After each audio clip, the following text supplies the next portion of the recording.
La Panousse Foot, c'est l'émission du vrai foot.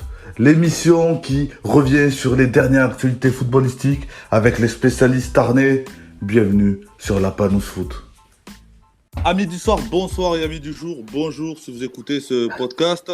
Bienvenue sur l'émission La Panousse Foot. Nouvelle semaine, nouvelles ambitions et nouveaux débats, comme d'habitude. Nous allons donc retrouver nos experts et notre invité du jour. Donc nos experts, dans un premier temps, ils sont trois. Vous allez les reconnaître. Le premier, il aime le bleu et le rouge réunis. Pas celui du Rassemblement National, mais celui de Saint-Sulpice. Il enchaîne les émissions comme les victoires du Barça. Voici Julien. Sublime. Hein. Bonsoir à tous les copains fédéraux. Comment ça va? Impeccable, hein, comme le Barça. Parfait. Bon, c'est tout à fait bien résumé. Le second, il est toujours à fond dans l'actualité, toujours au charbon normal pour un supporter lensois. Voici Nico. Comment ça va? Ça va et toi? Salut à tous. Salut Nico.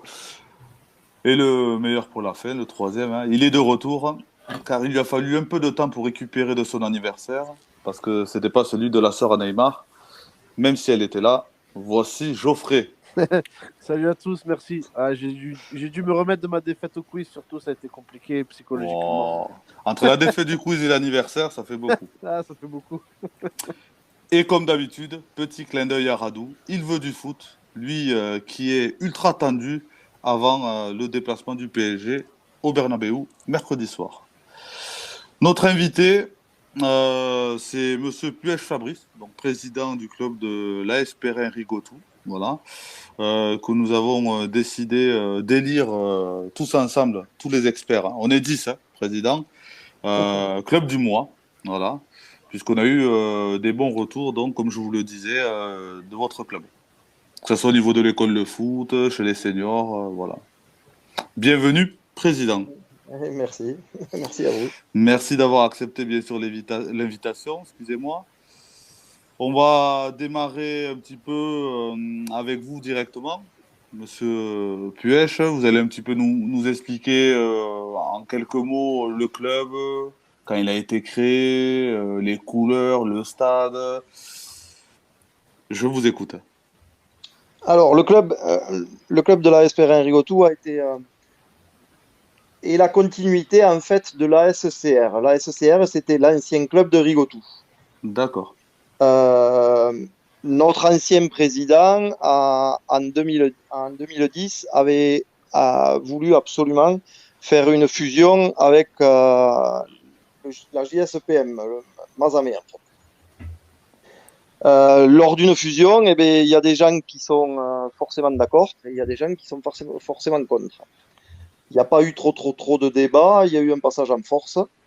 Et donc, les gens qui étaient plutôt contre eh bien, ont décidé de recréer un club qui est la continuité de Rigotou et qui s'appelle l'AS Perrin Rigotou. Donc, on est reparti à zéro en 2010 avec deux équipes seniors et on a rattaqué notre école de foot avec les U7, U6, U7 et les U9. C'est tout ce qu'on avait en 2010. Maintenant, en 2022, nous avons toutes les catégories de jeunes, donc de débutants de U6, U7 jusqu'à U17. On a toujours nos deux équipes seniors. On a rajouté une équipe féminine qui cette année est en entente avec la Crémade. D'accord. Et une équipe de vétérans qui est une équipe de loisirs plutôt. Donc, le club, grosso modo, on est aux alentours de 280 licenciés. Tous bénévoles. J'ai même les coachs qui sont bénévoles. D'accord. Pourquoi? Parce qu'on n'a pas le choix, tout simplement. On n'a pas énormément d'argent. On a des idées pour essayer d'en récolter et on s'en sort pas trop mal. D'accord. Merci pour ce petit résumé, en tout cas. Vous l'avez très bien fait. Je me souviens, vous aviez une belle équipe lors de la création de l'équipe. C'est-à-dire, votre équipe senior, dans un premier temps, était vite montée en départemental 1, il me semble. Alors, au début du club, j'en faisais d'ailleurs partie. Hein. On était parti au plus bas. Mais forcément, quand vous recréez un club, vous n'avez pas le choix, vous êtes obligé de repartir au plus bas. Même si les clubs en face ne comprenaient pas, hein, parce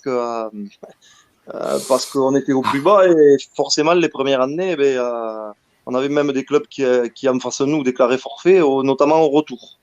Donc on a gravi les échelons très rapidement. Mais pourquoi? Parce qu'on était un paquet de trentenaires, anciennes du club, la plupart en ayant joué en promotion, à l'ancienne promotion d'honneur ou promotion ligue.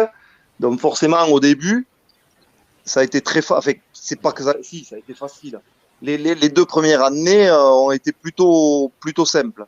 Après, on s'est accroché quand même pour arriver jusqu'à... On était arrivé à remonter jusqu'en excellence. D'accord. Et puis, le problème, c'est que quand vous avez une équipe qui prend de l'âge et que vous repartez avec un club en U7, U6 et U9, rien que, l'école de foot, elle n'est pas encore au rendez-vous quand les seniors commencent à se faire vieux et partir en vétéran. Donc, on est très, très vite monté. Malgré nous, ouais, parce que clairement, on ne voulait pas monter aussi rapidement parce qu'on savait qu'on n'avait pas encore l'école de foot qui serait à maturité. Oui, il y a des conditions, en fait, c'est ça. Ben voilà, tout à fait. Donc, on est très vite monté, mais après, quand les anciens qui avaient le plus de qualité ont commencé à arrêter, ça a commencé à être difficile. Hein, ça a commencé à être difficile. Donc, on est redescendu d'une catégorie. Ça nous a fait descendre de 2 catégories avec la refonte de l'Occitanie là. Ouais. Et cette année, on va essayer de s'accrocher, mais vu les descentes qui nous promettent en D1 et en R3, les clubs tarnais qui sont pas, ça risque d'être compliqué. Ça risque d'être compliqué parce que si les clubs tarnais de R3 s'accrochent pas, il y a plus de la moitié de la poule de D1 qui va descendre. Enfin, de D2, pardon. Et forcément en D1, la moitié, c'est certain aussi. Oui, parce que là, pour rester sur votre équipe senior, vous êtes 10e sur 13, voilà. Mais c'est hyper serré. Ouais, je vois quand même que si vous enchaînez une bonne série, vous pouvez quasiment jouer la montée, quoi. C'est exactement ça. Alors, pour parler de l'équipe Fagnon, senior, on est une équipe hyper jeune. Mais quand je dis hyper jeune, ça veut dire quoi? Ça veut dire que j'ai l'axe central qui a 18 ans. Ouais. J'ai le milieu de terrain qui doit avoir 17-18 ans. Et à ceci, j'ai le gardien qui a 18 ans aussi. Et heureusement, on a 2-3 anciens on a un ancien par ligne qui nous permettent de tenir un peu la route. Mais on a des jeunes de qualité, mais qui dit jeune fait des erreurs de jeunesse et il faut apprendre. Hein, il faut pas oublier que sans cette catégorie U19, après U17, à 17 ans, ils sont déjà enseignants. Hein, donc il faut qu'ils apprennent et on est là pour qu'ils apprennent, mais là où on est convaincu que ça va marcher et où je suis le premier convaincu, c'est que sur le match à Lavore, là, le match en retard que l'on a gagné, sur 14 joueurs, j'en avais 11 formés chez moi. Ouais, c'est bien. Donc, on se dit qu'ils ont le sang bleu et blanc, hein, parce que nos couleurs sont bleues et blanches. C'est ça. Ouais. Donc, on se dit qu'ils sont accrochés à notre club parce qu'ils sont là depuis 6 ans et on espère, on suppose que ce soit. Enfin, on est là pour ça, hein, de toute façon. Hein, le club vise tout sur son école de foot. Hein, et on espère bien que c'est la première année depuis qu'on a remonté le club qu'on sent quelque chose quand même. On sent vraiment, c'est un groupe de copains, C'est et ça se passe très bien. Depuis le début de saison, on a pris 2 cartons rouges sur 2 fautes, hein. Il n'y a pas de contestation, il n'y a rien. C'est facile à gérer, c'est facile à coacher. Donc, on espère. Après, peut-être qu'on se trompe, mais on verra bien. On verra bien.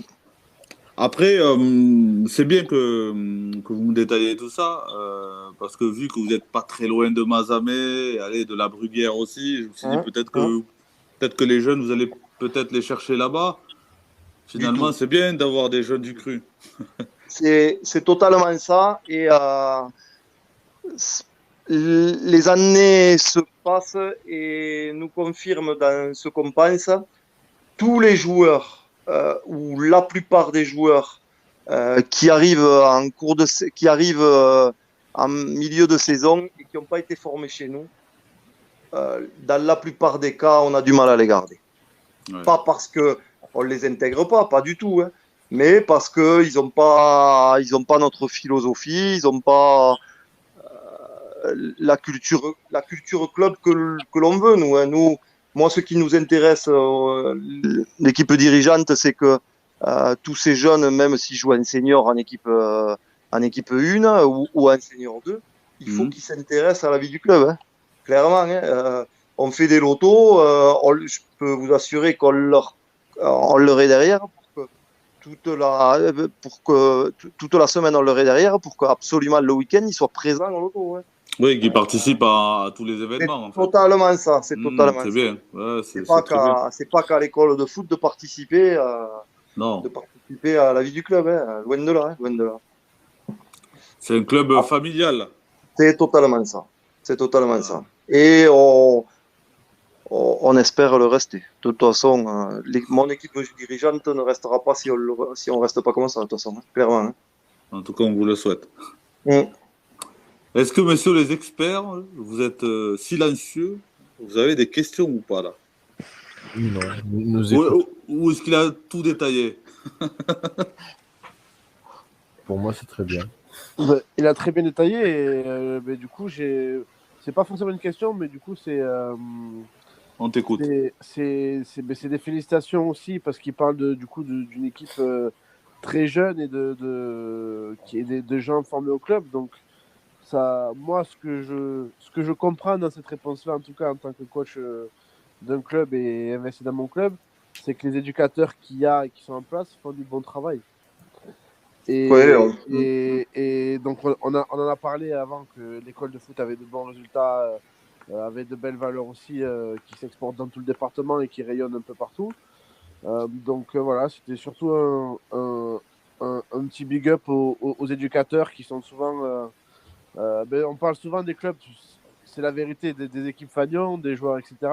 C'est souvent eux qui sont mis en lumière, mais...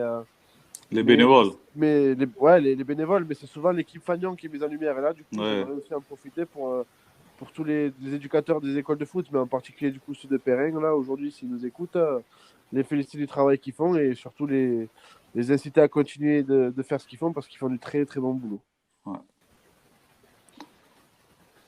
Voilà, c'est une émission élogieuse, monsieur le président. Vous l'entendez? Est-ce que Julien, tu as quelque chose à dire? Oui, déjà félicitations pour le développement et cet esprit foot qu'on sent, hein. C'est bien la démarche de récompenser le club du mois. On va au-delà des résultats. On regarde aussi ce qui se dégage du club. Après, c'est dur, hein. C'est dur, hein. C'est dur parce qu'il faut de la patience. Et c'est vrai que moi, j'étais pas le premier président, hein, du club. J'ai pris la suite à la démission de mon confrère, qui est d'ailleurs revenu dans le club en tant que dirigeant, Monsieur Boumaza Djelali. C'est vrai que les premières années, quand vous gagnez, tout va bien, la vie est belle, tout va bien. Mais là où c'est compliqué, c'est là où il faut beaucoup de patience, c'est quand ça vient de l'école de foot, clairement, hein.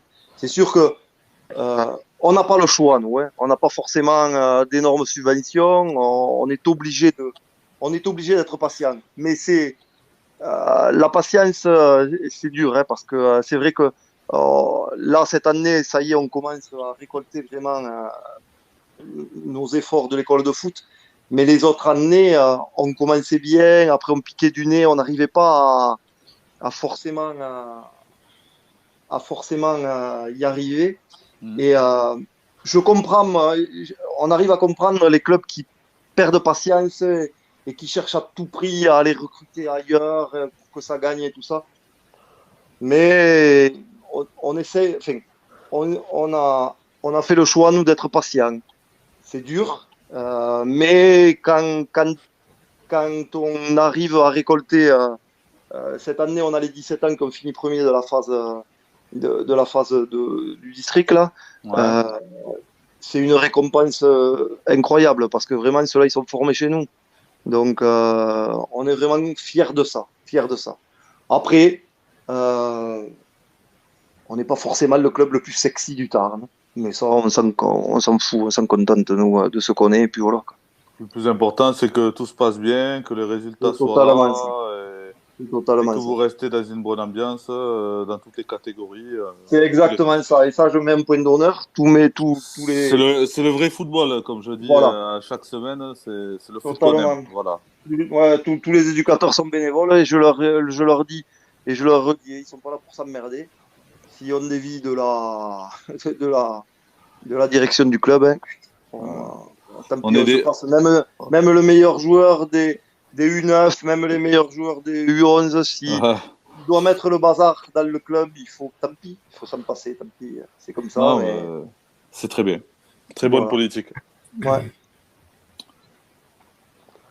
Alors, Julien, j'avais une petite question pour vous. Donc, Oui. on a plusieurs éducateurs qui nous ont fait remonter la qualité d'accueil, le déroulé des plateaux de votre école de foot. Hum. Est-ce que vous insistez sur le projet club là-dessus ou c'est le naturel des gens qui sont en place? C'est le naturel, mais c'est le naturel depuis la création du club. Depuis la création du club.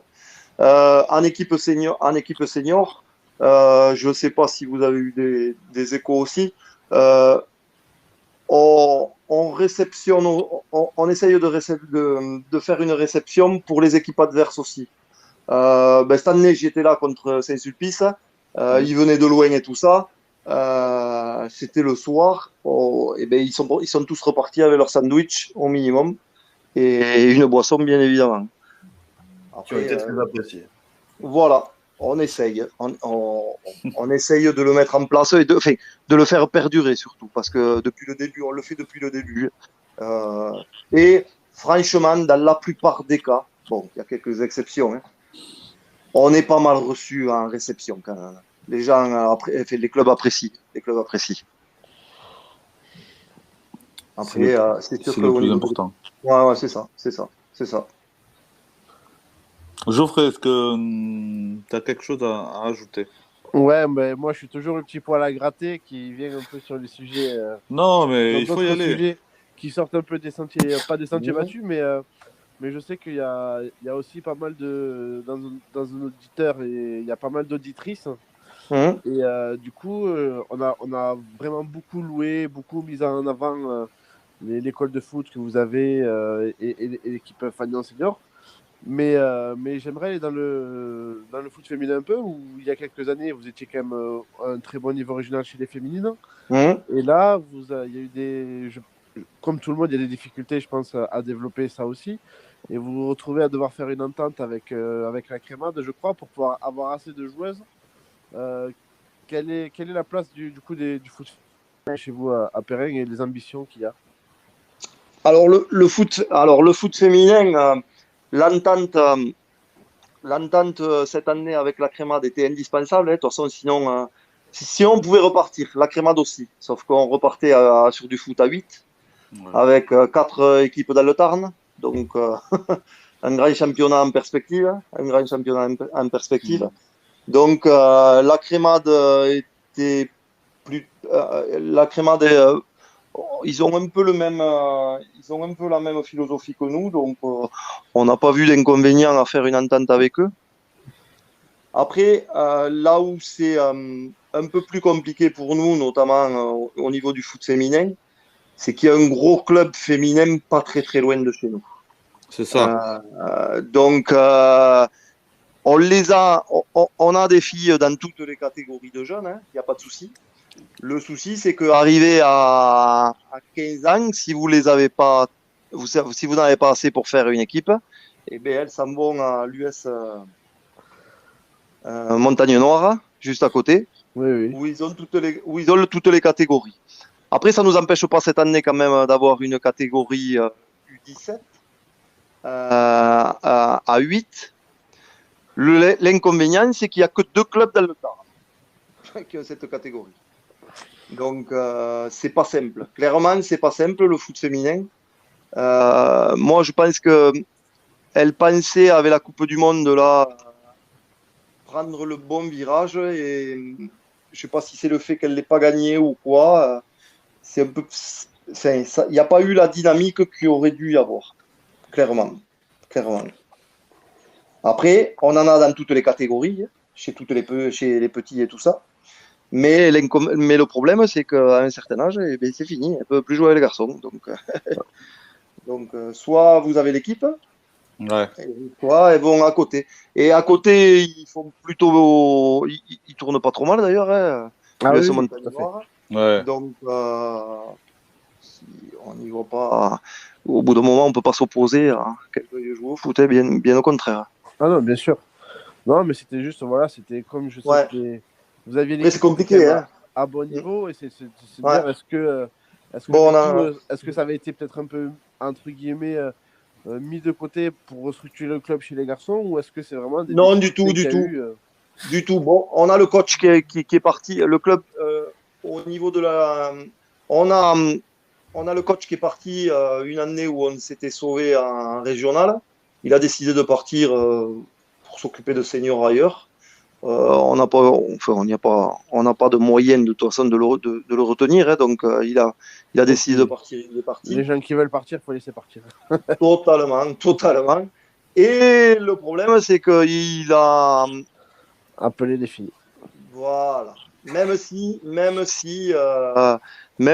n'a pas réussi son coup parce qu'il n'a pas réussi à remonter une équipe féminine, eh ben, le mal était fait. Il y en a quelques-unes qui ont arrêté. Bon, après c'était plutôt des vétérans, donc on est reparti plus jeune. Là, c'est pas plus mal. Mais le foot féminin a pour moi, le foot féminin a du mal, hein, clairement. Ah, Je moi, sais bien pas d'accord. dans les autres clubs, hein, mais C'est pareil partout, président. C'est Pareil partout.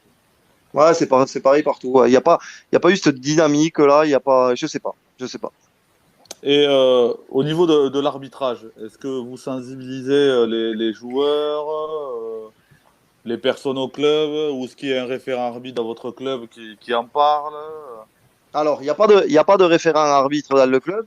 Oui. Je vous dirais que on en sensibilise un petit peu. On a un jeune arbitre d'ailleurs. Ouais, c'est pas facile. Qui s'appelle qui est au club et on a un ancien arbitre qui est au club. D'accord. Mais c'est pas simple. Non, c'est compliqué aussi. Ouais. C'est pas simple. Mais ouais, c'est pour ça que je vous posais la question tout à l'heure. Non, Et mais il y a des difficultés. Mais même, président, on parle des difficultés pour l'arbitrage, pour les féminines. Mais en voyant nous, faisant un peu le tour des clubs, etc., discutant avec d'autres coachs, c'est pareil chez les garçons. Le développement en ce moment, c'est très compliqué. Il y a plein d'équipes qui repartaient avec un nombre de. Même les jeunes, chez les jeunes aussi. Hein. Ouais, exactement. Quand on voit que on a un championnat, vous l'avez dit, U17, il n'y a pas beaucoup d'équipes. U19, c'est interdistrict. Voilà, il y a des équipes qui ont commencé en senior et 3 équipes qui finissent péniblement avec 2. Voire une. Voire qu'une. Donc c'est en ce moment, la période est délicate. Je pense que le Covid a fait que beaucoup de personnes étaient contents, entre guillemets, ont eu le manque du foot. Beaucoup de personnes ont eu ça, clairement. Heureusement, la majorité. Il y a aussi une grosse partie où les gens se sont dit mais je suis bien à rester le week-end chez moi. Oui. Ouais. Et les partenaires aussi. Oui, c'est ça aussi. Certains se sont effacés, on va dire. Ouais, c'est ça.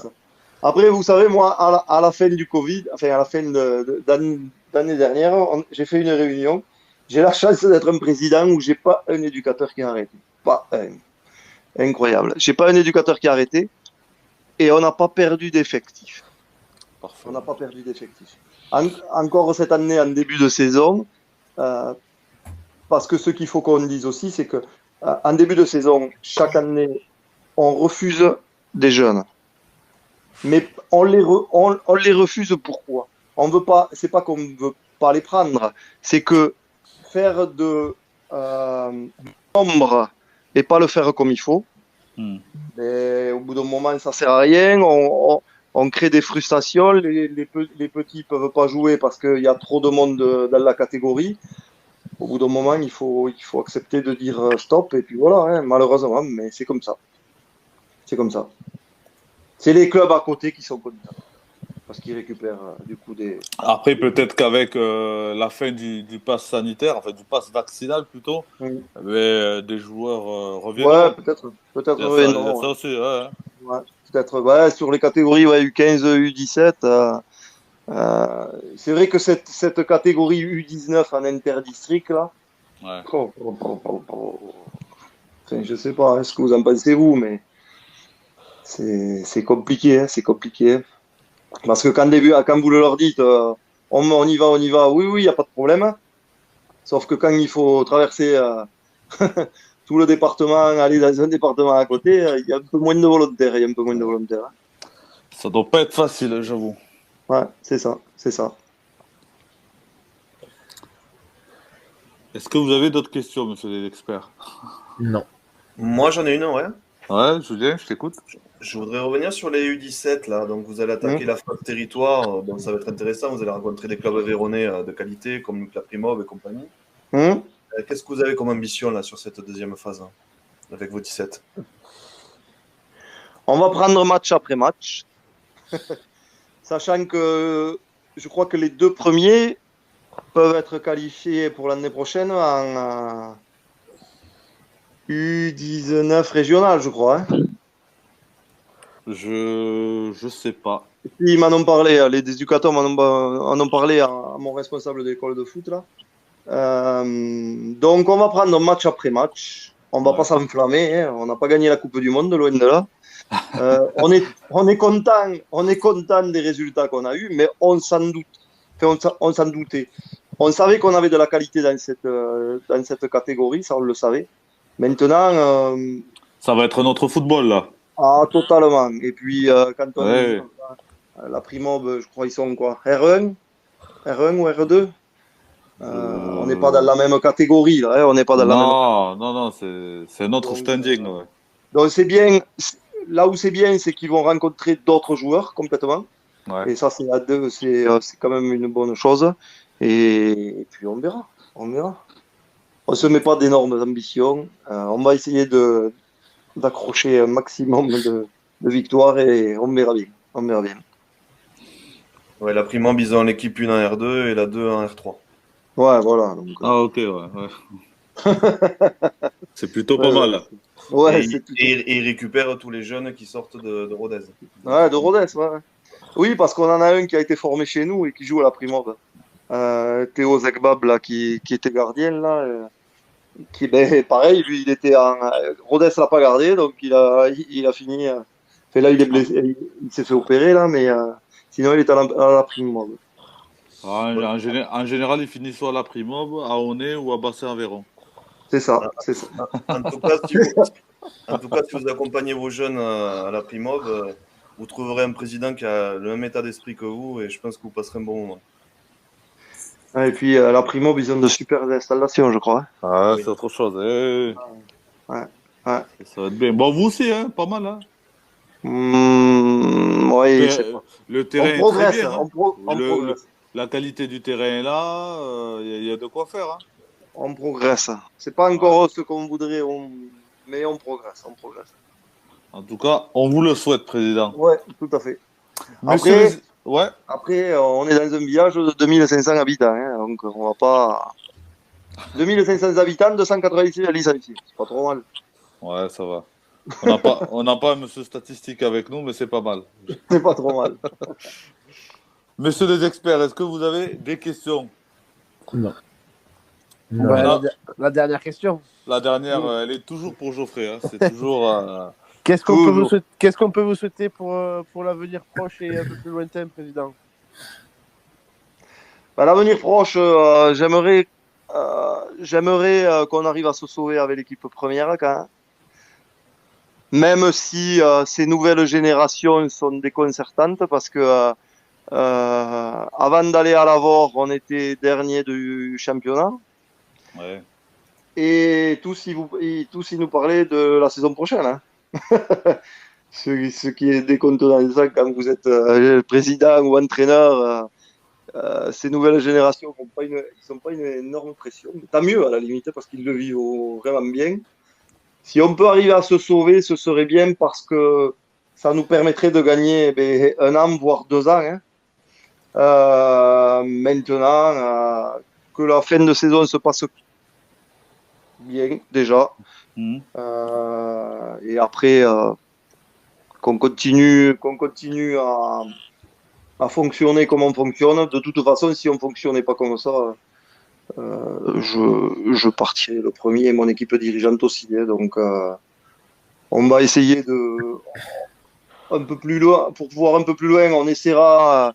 Cette année, ça va être, je pense, compliqué là, avec le Covid, le tournoi de jeunes. Je pense qu'on essaiera de le faire plus tôt l'année prochaine.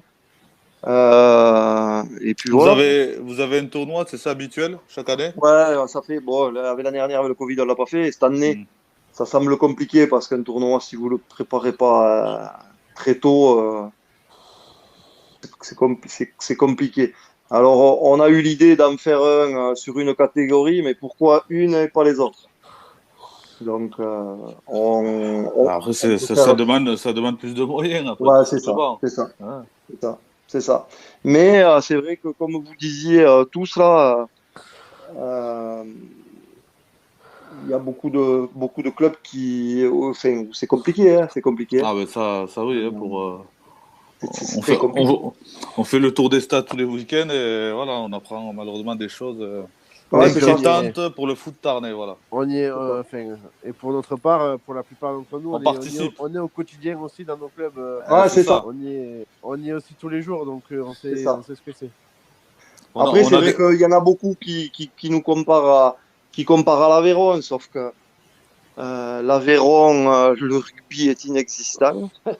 Et nous, milieu de rien, dans le Tarn, le rugby il pèse. Hein, donc, il faut comparer ce qui est comparable, je pense. Après, je dis pas. Je pense qu'il y a des clubs qui pourraient mieux fonctionner maintenant. Hein. Chacun balaye devant sa porte. Après, on ne s'occupe pas des autres. Hein. Exactement, on a assez de travail à faire chez nous. Tout est bien dit, Monsieur le Président. Voilà, c'est ça. Vous avez bien résumé la chose. C'est ça. Allez, on va mettre fin donc à la parenthèse, la grosse parenthèse, si vous voulez, la grosse présentation plutôt Club du mois de l'AS Perrin-Rigotou. Ça a été un plaisir que vous soyez avec nous aujourd'hui, en tout cas. Voilà, j'espère que ça sera écouté par votre club. Nous, on fera le nécessaire, en tout cas, pour partager votre interview sur les différents réseaux sociaux, voilà, et notamment sur notre page YouTube. Allez, le prochain, j'ai 3 points, monsieur les experts, avec vous et monsieur le président. J'ai 3 points à aborder avec vous. Le premier, vous allez me donner un petit peu votre avis, on peut débattre là-dessus. Pour vous, que faut-il retenir de la défaite du PSG à 2 jours du match retour à Madrid? De Mbappé dépendance. Je pensais que Geoffrey allait me dire ça, mais si tu le dis, oui, je valide. Il y a plus besoin d'en parler, on le sait. On le sait, voilà. donc je sais. Après, quand il n'est pas là, c'est notre équipe, on est d'accord. Oui. Après, en fait, c'est. Puis, il y a deux choses à analyser. Dans le contenu, c'était pas si alarmant que ça. Tu vois juste que Paris, en fait, c'est Mbappé, il ne sait pas jouer. Prend 0 fois la profondeur, il n'y a pas de jeu de profondeur, il n'y a rien, il n'y a pas d'appel, il n'y a rien. Ils étaient en mode gestion, tout simplement. Et exactement. Peut-être. Et connaissant Paris, malheureusement, le match de Nice n'est pas du tout représentatif de l'état d'esprit qu'ils vont avoir à Madrid. Donc, Ils savent que le championnat est, à part faute professionnelle, c'est une faute professionnelle, mais ils savent que le championnat est déjà plié, il est à eux. Ouais. Donc pour eux maintenant, l'objectif c'est d'être en roue libre, de prendre les points qu'il faut pour gagner tranquillou ce championnat, mais il est déjà gagné entre guillemets. Et pour eux, l'objectif maintenant, voilà, c'est Madrid et après d'espérer l'écart, voire plus. Mais la saison de Paris, c'est la Ligue des Champions. Là, j'ai envie de dire. Oui, Je ils pense seront que jugés là-dessus. voilà, je pense que tous les Parisiens signent dès maintenant. Si on leur dit vous perdez le championnat, mais qu'à l'inverse vous gagnez la Ligue des Champions, les gars. Surtout c'est au Stade de France. Ouais, On c'est gagne vrai en tout. plus. Cette année, c'est au Stade de France. On gagne tout, sauf que tu gagneras pas la Coupe de France, Geoffrey, hein. Oui, non, mais il faut rester dans l'état d'esprit de vouloir tout gagner. Non, mais bien C'est ça. sûr. Oui, Mais bien sûr, bien sûr. oui. Mais après, il y a pas un problème d'état d'esprit, peut-être aussi, de choisir ses matchs. Bon, ce débat a toujours existé au PSG, je sais, mais Je suis pas Bah, sûr. Je suis Le pas sûr. problème, bien sûr, enfin, pour moi, le problème, il y est, c'est sûr. Mais il est ancré depuis plusieurs années maintenant sur certains joueurs. Malheureusement, à Paris, mais c'est toujours pareil, on ne donne pas de l'attitude au coach pour faire des choix forts. hmm. Maintenant, voilà. Et après, c'est humain aussi de se dire, bon, dans 3 jours, on va jouer à Madrid, le Real, voilà, les matchs retour de Ligue des Champions. Que tu aies la tête un peu à ce match-là aussi, c'est humain. Tous les clubs quasiment perdent des points avant ou après avec des champions. Donc c'est pas alarmant non plus. Voilà. Après, je dis ça aujourd'hui dans l'émission parce que le Real fait un gros match de l'autre côté contre la Real Sociedad. Ouais, mais après, il faut aussi regarder entre guillemets le passif du PSG. Combien de fois ils se sont fait sortir en Ligue des Champions parce qu'ils avaient Ouais. eu un blessé quelque temps avant le match fatidique. Hmm. Donc on peut comprendre aussi qu'ils aient peut-être envie de lever le pied, de pas risquer. Regarde là l'alerte sur Mbappé, va jouer, va pas jouer. Hmm. Je pense que c'est plus une intox qu'autre chose, mais Ouais. imagine ce week-end Mbappé il joue contre Nice, il se fait péter la jambe. Je pense que le PSG il est en PLS quoi. On est d'accord. Julien, t'en penses quoi? Ah, moi, je suis beaucoup plus pessimiste que vous, hein. Je trouve que c'est un club qui ne progresse plus. Au contraire, les joueurs régressent, hein. Moi, quand je vois des Di Maria, des Bernat, des Kerrer, là, c'est un groupe, hein. Ça fait plus d'1 an que le coach est là, on voit toujours pas sa patte, hein. Il nous ressort Ouais. le 4-3-3 que tout le monde a utilisé à Paris. Il y a pas de génie, il n'y a pas de gestion de joueurs. Comment ça se fait que toutes ces solutions offensives aujourd'hui, ils soient hors de forme et inexistants, ils ne pèsent pas là. Nico l'a bien dit, hein, c'est la Mbappé dépendance. Et c'est anormal qu'à Paris, tu sois comme ça avec cet effectif. Moi, je pense qu'il leur faut des idées qui sortent un peu du circuit d'acheter des noms. Je sais pas où il en est, Campos, là, mais qui se trouve un autre directeur sportif, qui aille chercher des garçons pour créer un équilibre. Parce que cette équipe, c'est le point faible, c'est qu'il n'y a pas d'équilibre. Ça, Campos à Paris, ça aurait de la gueule, hein, c'est vrai. Moi je pense que le problème il vient surtout, même si il faut reconnaître qu'il a fait un boulot monstrueux, il vient surtout de Leonardo qui a pas envie de voir un coach plus huppé que lui. Mais Leonardo fait partie du problème, hein. Voilà. Ça, je sais pas. Franchement, Parce qu'il il y a beaucoup de choses à dire après sur le comportement des joueurs, après sur oui, l'institution du club, et aussi le fait que les coachs n'aient pas la main libre. Il faut un coach qui, entre guillemets, gère tout. gère tout Ouais. et le droit et aussi la force de dire à un Mbappé, à un Messi, à un Neymar, toi, tu me gonfles, tu vas sur le banc et puis c'est tout. Non, mais moi, enfin, tu n'as pas. Qu'est-ce que tu donnes comme image quand tu prends les micros pour critiquer l'arbitrage et pas remettre en cause ton effectif? Ils se font biscotter pour contestation sans arrêt. Enfin, moi, c'est pas le rôle d'un directeur sportif, ça, hein. D'ailleurs, il a été malin. Moi, je trouve que sur le match à Nice, l'arbitrage a été plutôt favorable au PSG. Sur certaines actions, je parle, hein. Ouais, ça m'a pas sauté aux yeux. Moi, je Ouais, pense moi que aussi. oui, mais si, ça va générer, si vous voulez, un électrochoc sur les arbitres, puisque maintenant, il y a cette pression pas de Jean-Michel Aulas, mais de notre ami Leonardo. Bah, c'est pas ça, c'est surtout que pour le coup, le jour où il intervient après le match de Nantes, Hmm. euh, Il a eu peur bon, aussi. il y a beaucoup de peur sur Hmm. sur le tacle. On parle du tacle de Palois sur Mbappé, parce que parce qu'on est dans la psychose, justement. On en revient sur ce qui se passe ces dernières années. On est dans une psychose qui revient tous les ans, se dire, ça y est, on va avoir un blessé, on va pas pouvoir jouer. Ouais, Et- mais bon. Et cette c'est- psychose et a failli arriver avec Lille. c'est un club qui est dans la peur,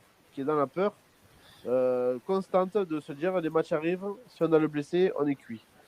Donc Après, voilà, et c'est malheureux, c'est pas normal, mais tant que le club sera géré à distance par des mecs qui sont pas là, je parle des Qataris qui sont chez eux là-bas, ça n'avancera pas.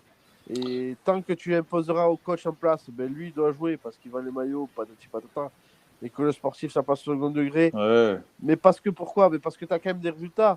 Ils se permettent aussi peut-être de jouer comme ça. Tu parles du Real. Le Real, s'ils perdent, ils se font rattraper au classement. Paris, ils Ouais. avancent, ils sont tranquilles. Bon, Voilà. tout ça, on le sait, mes chers amis. Est-ce que, Monsieur le Président, vous avez quelque chose à rajouter sur ce point-là? Alors, Vous, sur qu'est-ce ce que vous en point-là, pensez? Ouais. je suis d'accord avec vous. Il y a la Mbappé dépendance. Ouais.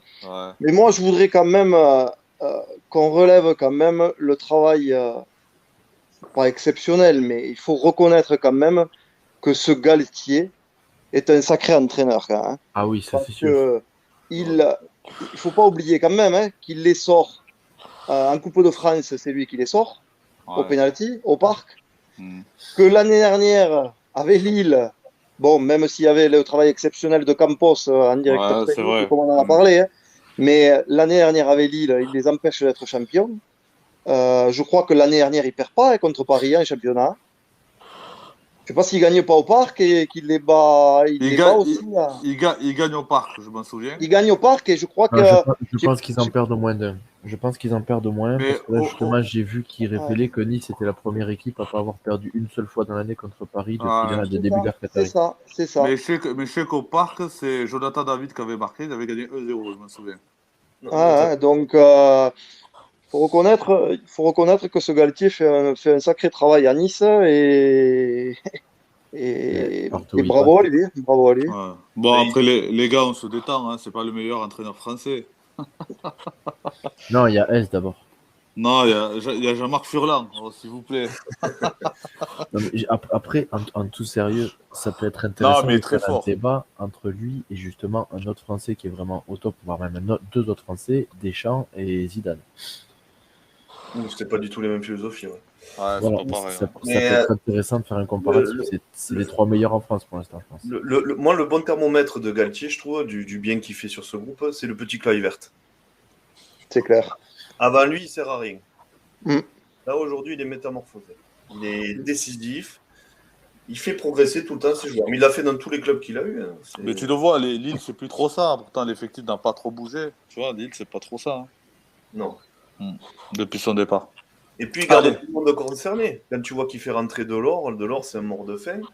Il a une gestion de l'effectif, même dans sa quantité d'effectifs, tout est cohérent, tout est bien fait. Voilà.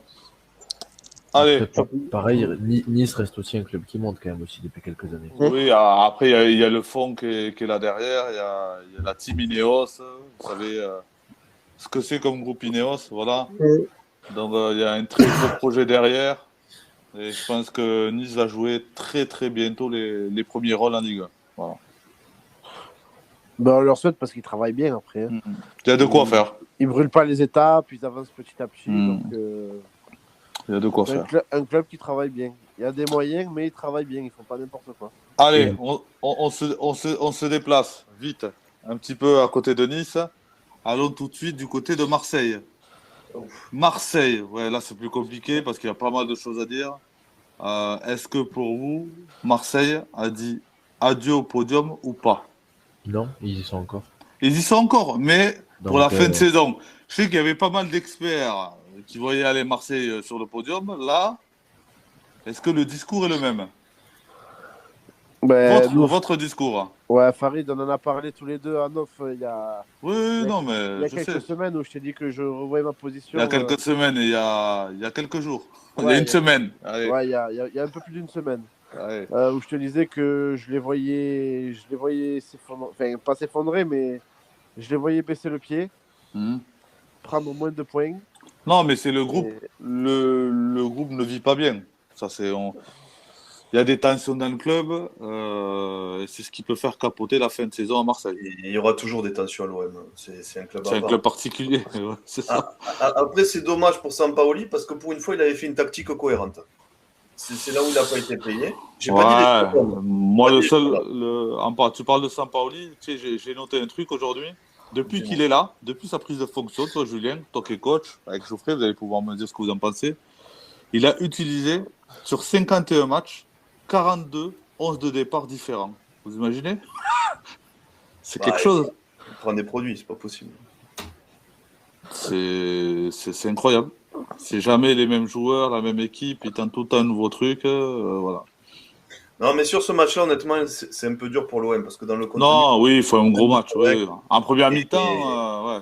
La seule chose qui pourrait leur faire se casser la gueule, c'est ce que tu as dit, c'est si jamais il rechange tout encore après ce match. Alors que là, il a la bonne tactique, il faut juste qu'il la travaille. Mm. Et moi, j'ai peur qu'il reparte en live encore et qu'il fasse n'importe quoi. Nico, t'en penses quoi, toi? Ben moi, je me suis penché un peu sur le calendrier et clairement, pour répondre à ta question, est-ce qu'ils ont dû revoir au podium ou pas, il faut, pour que Marseille soit sur le podium, il faut qu'ils aient encore leur destin entre leurs mains après le match de Paris à la 32e journée. Parce qu'après Paris, ils affrontent Nantes, Lyon, ils affrontent Strasbourg et Rennes.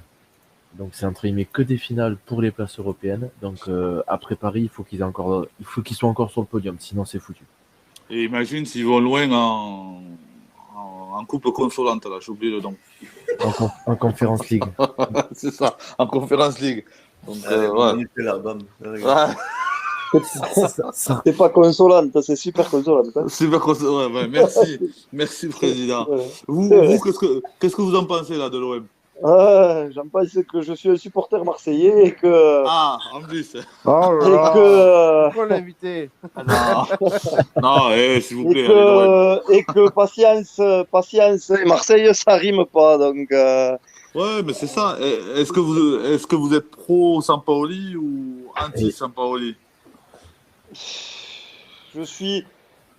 Il y a Je deux pense clans que à Marseille aujourd'hui. Ouais, je pense que quoi qu'il arrive, des entraîneurs comme ça peut pas durer dans le temps. Quoi qu'il arrive. Parce qu'ils sont Ça trop s'est vu, hein. exigeants. Partout où il est Ils sont passé. trop exigeants avec les joueurs. On l'a vu avec Bielsa cette année. Hein. À Leeds, ouais. Bielsa, il avait déjà tenu 3 ans à Leeds, c'était exceptionnel. Et bien là, cette année, ça y est, hein, c'est. Mais je sais pas. Je sais pas parce que franchement, ça fait.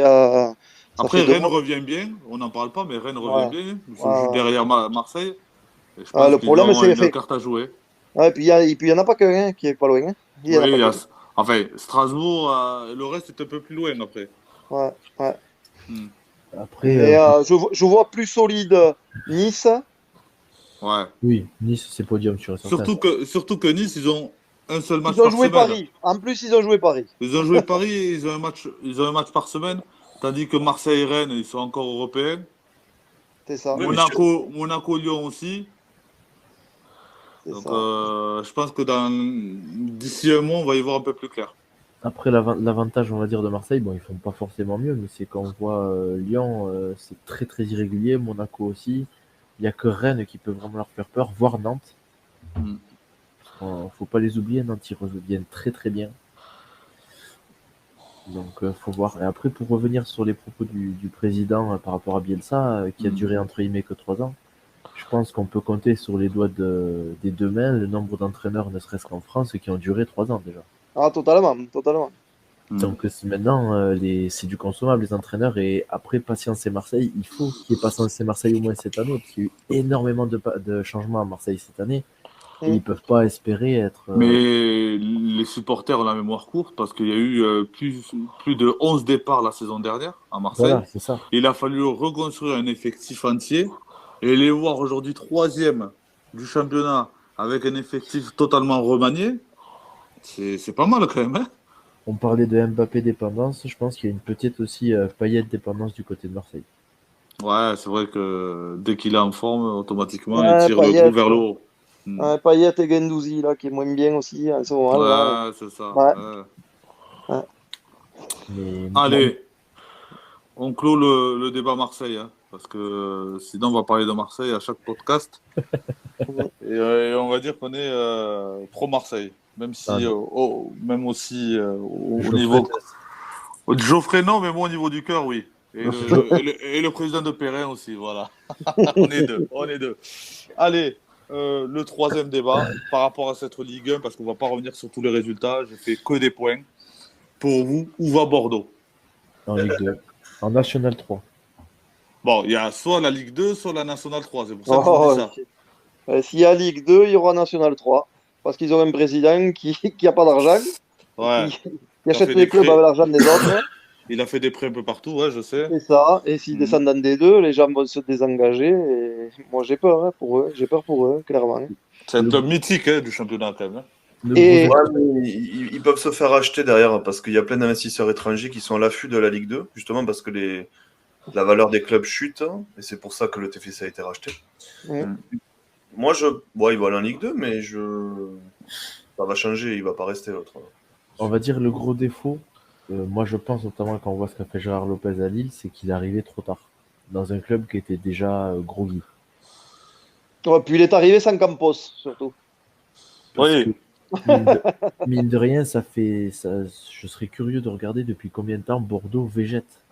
Et au bout d'un moment, il fallait bien que ça tombe, quoi. Un peu comme Lens. Ils n'ont aucun joueur qui a de la valeur. Aucun.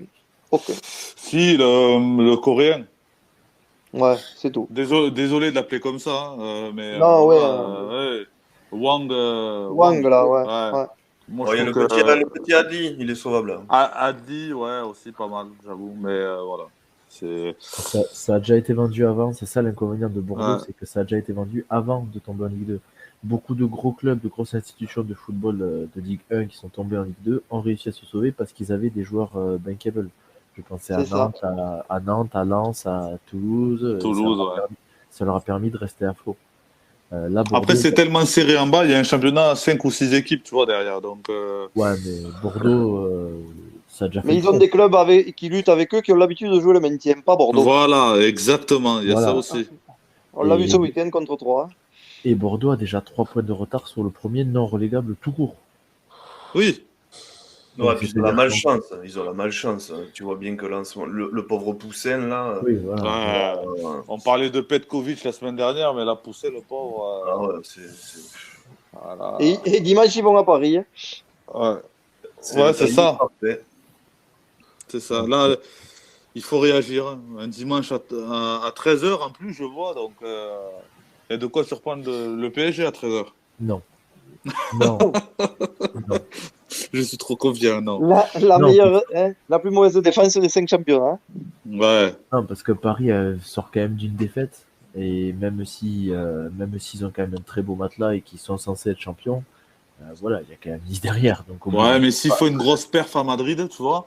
Ah, mais même avec l'équipe B, Paris il gagne contre Bordeaux. Oui. Mais en fait, si tu veux, s'ils se qualifient, ils vont être sur l'euphorie, donc tu récupères plus facilement. Donc ils risquent de prendre une fessée. Tu vas faire un peu tourner, donc tu vas être dans le bon dynamique. Et si tu perds, il faut que tu aies une réaction à tout prix. Donc surtout pour la semaine prochaine pour Bordeaux, je vais pas mettre beaucoup d'argent dessus. Non, même Keket, je pense, mais ça va être chaud. À part si le match du Real, c'est un match où il dépense de l'énergie comme 10, mais je pense que faut vraiment être très confiant pour mettre 1 euro sur Bordeaux quand même. Non, ouais, mais même l'équipe 2 de Paris est largement supérieure. Ouais. Allez, on clôt le débat Bordeaux parce que tout a été dit et je suis du même avis que vous. Sur la Ligue 1, les principaux jolis matchs que vous allez avoir la semaine prochaine, je ne sais pas si vous avez ça sous les yeux. Vous avez Lille-Saint-Etienne, ça sera pas mal vendredi soir. Oui, Saint-Etienne, ça revient bien. Ouais, Lille-Saint-Etienne, ça va être intéressant. Montpellier-Nice aussi, c'est pas mal. PSG-Bordeaux, ça va être intéressant aussi à regarder. Metz-Lens aussi, je pense que ça va être intéressant. Strasbourg-Monaco aussi. Bon, tous les matchs, quoi. Non. Et après, il y a Lyon-Rennes, dimanche à 17h aussi. C'est celui-là que j'attendais, moi. C'est celui-là que j'attends avec impatience. Moi, sur le coup, je t'annonce Metz-Lens, ça sera une purge. Parce que tous les Metz-Lens, depuis que Lens est remonté, c'est des purges hallucinantes. C'est des matchs pourris où c'est fermé au possible parce que Metz ferme le jeu. À part en 98, quoi. Voilà. Et justement, ils n'ont pas fermé, ils ont perdu le titre. Donc depuis, ils verrouillent, les mecs. Ouais. Et deuxième chose hallucinante, c'est de voir qu'ils mettent en prime time Brest-Marseille.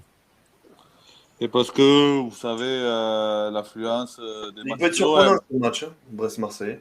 De quoi? Oui, Surprenant, hein. ouais. Il peut être surprenant. Ouais, je rejoins Julien, ouais. Mais tu sais, Il peut être surprenant, mais quand tu vois un Lyon-Rennes, ouais, c'est alléchant quand même. Ou un ouais, mais Strasbourg-Monaco. je veux pas critiquer les autres équipes, mais quand t'as Marseille qui joue en général, t'as des affluences de fou, quoi. Même Ah, sur Amazon Prime. Lyon aussi. Hein. C'est suivi, hein. Ouais, bah Lyon, après, je sais pas. Lyon aussi. Hein. Marseille, c'est le plus aimé et le plus détesté à la fois, donc je sais pas. Ben, y en a qui les suivent pour les aimer, il y en a qui les suivent pour espérer les voir perdre. Ouais, c'est ça. Donc ça fait beaucoup, au final. C'est ça. Allez, on clôt la Ligue 1, on met ça de côté. Très rapidement, avant de passer sur les régionaux, donc régionaux et départementaux, on va ouvrir notre rubrique Flash Foot Bistro. Quelques informations parues il y a quelques heures. Je ne sais pas si vous êtes au courant. Le Real Madrid et Manchester City sont les deux prétendants pour Erling Haaland, apparemment.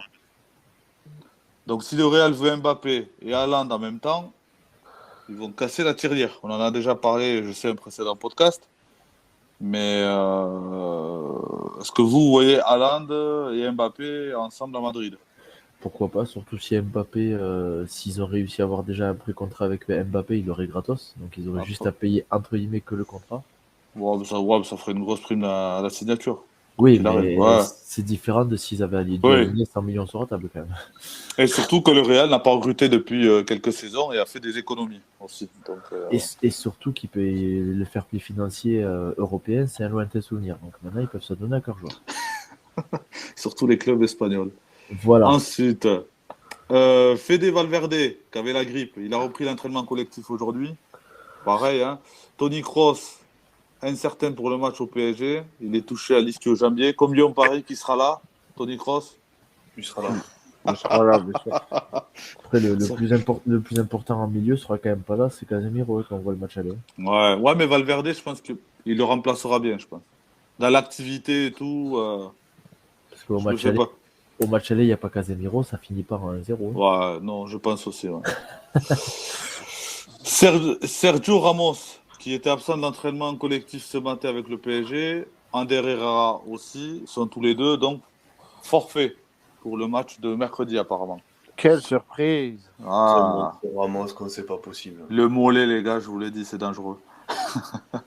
Newcastle aussi, info transfert encore là, préparerait une offre de 60 millions pour Moussa Diaby, ancien joueur du PSG qui évolue en Bundesliga au Bayer Leverkusen. C'est pas mal ça. C'est pas mal et c'est un joueur qui fait une très très bonne saison. On ne parle pas assez de Leverkusen, mais c'est un bon club. Tremplin. Des très bons clubs tremplins, on va dire, malheureusement. Enfin, j'aime pas tremplin ce mot-là, mais Non, mais c'est ça, hein, c'est ils font la vérité. progresser les joueurs. Ils font progresser les joueurs qui viennent.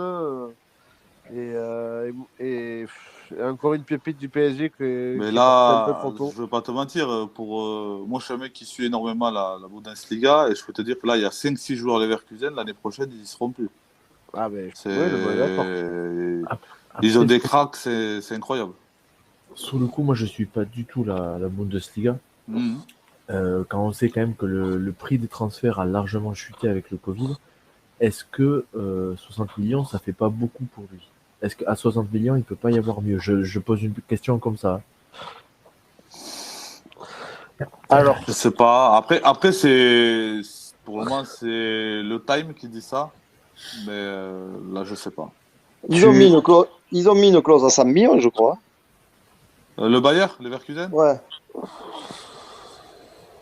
Ouais, je sais pas. alors, J'ai lu ça hier sur l'équipe. Je sais millions. qu'Nkunku, ouais, il a une grosse cote aussi. Mm. Ça parle de 90 millions à Manchester, lui. Ah, ça me fait halluciner, quoi. Newcastle, ils sont forts. Alors. Et Newcastle 60 pour Diaby. Mais Ouais. les Parisiens ont la cote. Allez. Parlons de ce qui s'est passé hier en parlant de Manchester. Vous savez, l'histoire Cristiano Ronaldo. Hier, il n'a pas joué le match. Et ça a surpris plusieurs de ses coéquipiers. Vous savez, il s'est rendu en fait au Portugal parce qu'il avait des problèmes de hanche. Voilà. Et il avait besoin de partir au Portugal. Donc ça a surpris pas mal de ses joueurs. Et ça a créé du coup pas mal de tensions au club là. Entre le CR7, le coach et les joueurs. Vous l'avez entendu ça? Non. Ouais, mais c'est toujours pareil. On n'a qu'une version, on ne sait pas ce qui se passe. Ils ont que ça à s'occuper. Non, mais il est vraiment parti au Portugal alors que son équipe jouait un match important Oui, contre mais... City quand même. mais on ne sait pas quelles sont les vraies raisons. Bah, ça La se raison, passe- je te la donne. Ça se c'est passe mal ça. avec le coach, ça se passe mal avec les autres joueurs. Et... Déjà, vous le voyez, ça se passe mal avec le coach. À chaque fois qu'il le sort ou qu'il fait entrer et tout, l'ambiance n'est pas au beau fixe entre lui et le coach. Ça se voit. Hein. Après, tu dis match important contre City. Est-ce que ce match est si important que ça quand tu vois le classement? Certes, ils étaient Non, quatrième. bah après, le derby de Manchester, Nico. Le derby Voilà. de Manchester. Oui, Football. le derby de Manchester, mais ça fait quand même un petit moment qu'ils jouent plus trop dans la même catégorie. C'est comme Je sais. C'est comme Non, Paris-Marseille, j'ai envie de dire. Ouais, mais tu sais ils sont, allez, on va dire, je pense que c'est le deuxième ou troisième club d'Angleterre niveau budget. Ah oui, non, je suis Ouais, d'accord. alors, Mais... Ah, Je suis d'accord, mais ça fait un moment qu'ils bossent plus dans la même catégorie pour l'instant. Quoi. C'est comme oui, si- oui. Après, C'est comme en France, Paris-Marseille, ça a de la gueule, ça fait vendre, mais c'est souvent Ouais. couru d'avance. Quoi. là, la classe d'écart, elle est, elle est différente entre Paris et Marseille. Ah, pas Ouais. tant que ça, j'ai envie de dire. Ouais. On verra. L'avenir nous le dira. Ensuite, un accord verbal est trouvé entre le Barça et Christensen. Vous savez, contrat de 5 ans. Et de nouveaux contacts auront lieu cette semaine pour finaliser tout ça. Est-ce que c'est une bonne recrue ou pas pour vous? Très bon joueur. Ah, j'attendais Julien sur ce point-là. Très bon joueur, sérieux, tactiquement très fort. Et en plus, la défense, c'est le gros maillon faible du Barça. C'est Ouais. exactement le profil qu'il faut. Vous êtes du même avis, les autres? Moi, sans avis. Ouh là là, sans avis. Non, parce que j'arrive pas à évaluer ce joueur, donc. Ah. Donc voilà. Et puis le Barça, c'est pareil, c'est défendre au Barça, c'est particulier. Donc moi, tu vois, Piqué, j'ai jamais trouvé bon, et pourtant il a fait une super carrière. Donc Ouais. je reste sans avis pour l'instant. J'attends de voir parce que j'ai jamais été super excité en voyant Christensen jouer. Ok. Donc j'y vois quelques lacunes encore. Donc Il faut pas que des joueurs excitants. C'est ça le secret. ouais, non, mais bien sûr, ouais, mais bon, il en faut un de temps en temps et je vois pas de défenseur je vois pas de bon défenseur, un vrai grand défenseur pour l'instant à Barcelone. Enfin, pour moi, il faudrait un Un grand Puyol. défenseur. Non, ouais, c'est autre chose. Il est charismatique, mais tu vois, à l'image de. Tu vois, un mec, c'est la référence derrière, quoi. Tu vois, un Van Dijk, un truc comme ça. Un truc qui ronfle, quoi. Et là, j'ai pas ce mec-là à Barcelone derrière. Après, les noms, ça veut rien dire souvent. Hein. Après, je vois ce que tu veux dire, hein, mais souvent. Non, mais je veux dire, un patron, tu vois, je vois pas de patron derrière. C'est ça, Ah, mais- c'est le mot que je cherchais. J'aimerais qu'ils aillent chercher un mec qui soit le patron de la défense, là. Et pas que sur un an, tu vois, vraiment que le jeu reparte et qu'on se dise, bon, tu vois, ça va être compliqué de passer ce type-là aujourd'hui, quoi. Après, moi, mon avis, sur le coup, il est tout autre. Enfin, il est en rapport avec ce transfert, mais surtout en rapport avec Chelsea, où il peut y avoir une énorme fuite des cerveaux cet été. Ah, ça c'est sûr. Ça, Donc- il va falloir suivre ce qui va se passer à Chelsea prochainement. Ouais. Donc, j'ai envie de dire, le PSG pourrait essayer de profiter, parce que si t'imagines l'an prochain un N'Golo Kanté en milieu def du PSG, ça aurait de la gueule. Ah, ben là, Ils en ont jamais eu un qui court 90 minutes. Ça va leur faire bizarre. surtout que celui-là, il peut en faire plusieurs qui font du 8. Ils vont l'amener chez le docteur, ils vont trouver qu'il est malade. Ah, mais mine de rien, sur le coup, tu te dis, imagine, ils réussissent à profiter de ça pour recruter un Kanté. Ça peut être aussi un argument pour essayer de garder un joueur comme Mbappé en disant derrière, t'as ça, tu peux encore plus t'éclater devant. Quoi. Ouais, il va falloir que tu contactes Paris parce que là, ils sont pas partis pour. Ouais. Allez, on clôt le débat Christensen. Ensuite, officiel, donc le match de Ukraine-France, vous savez, en espoir, comptant pour l'Euro 2023, a été annulé par la FIFA et l'UEFA, donc normal avec ce qui se passe actuellement. Ensuite, Wesley Fofana prolonge jusqu'en 2027 plutôt avec Leicester. Et on parlait du patron en défense, là. J'ai cru que tu allais m'annoncer Seko, Fofana. Non. Seko Fofana, ça va être un dossier brûlant cet été. Hein.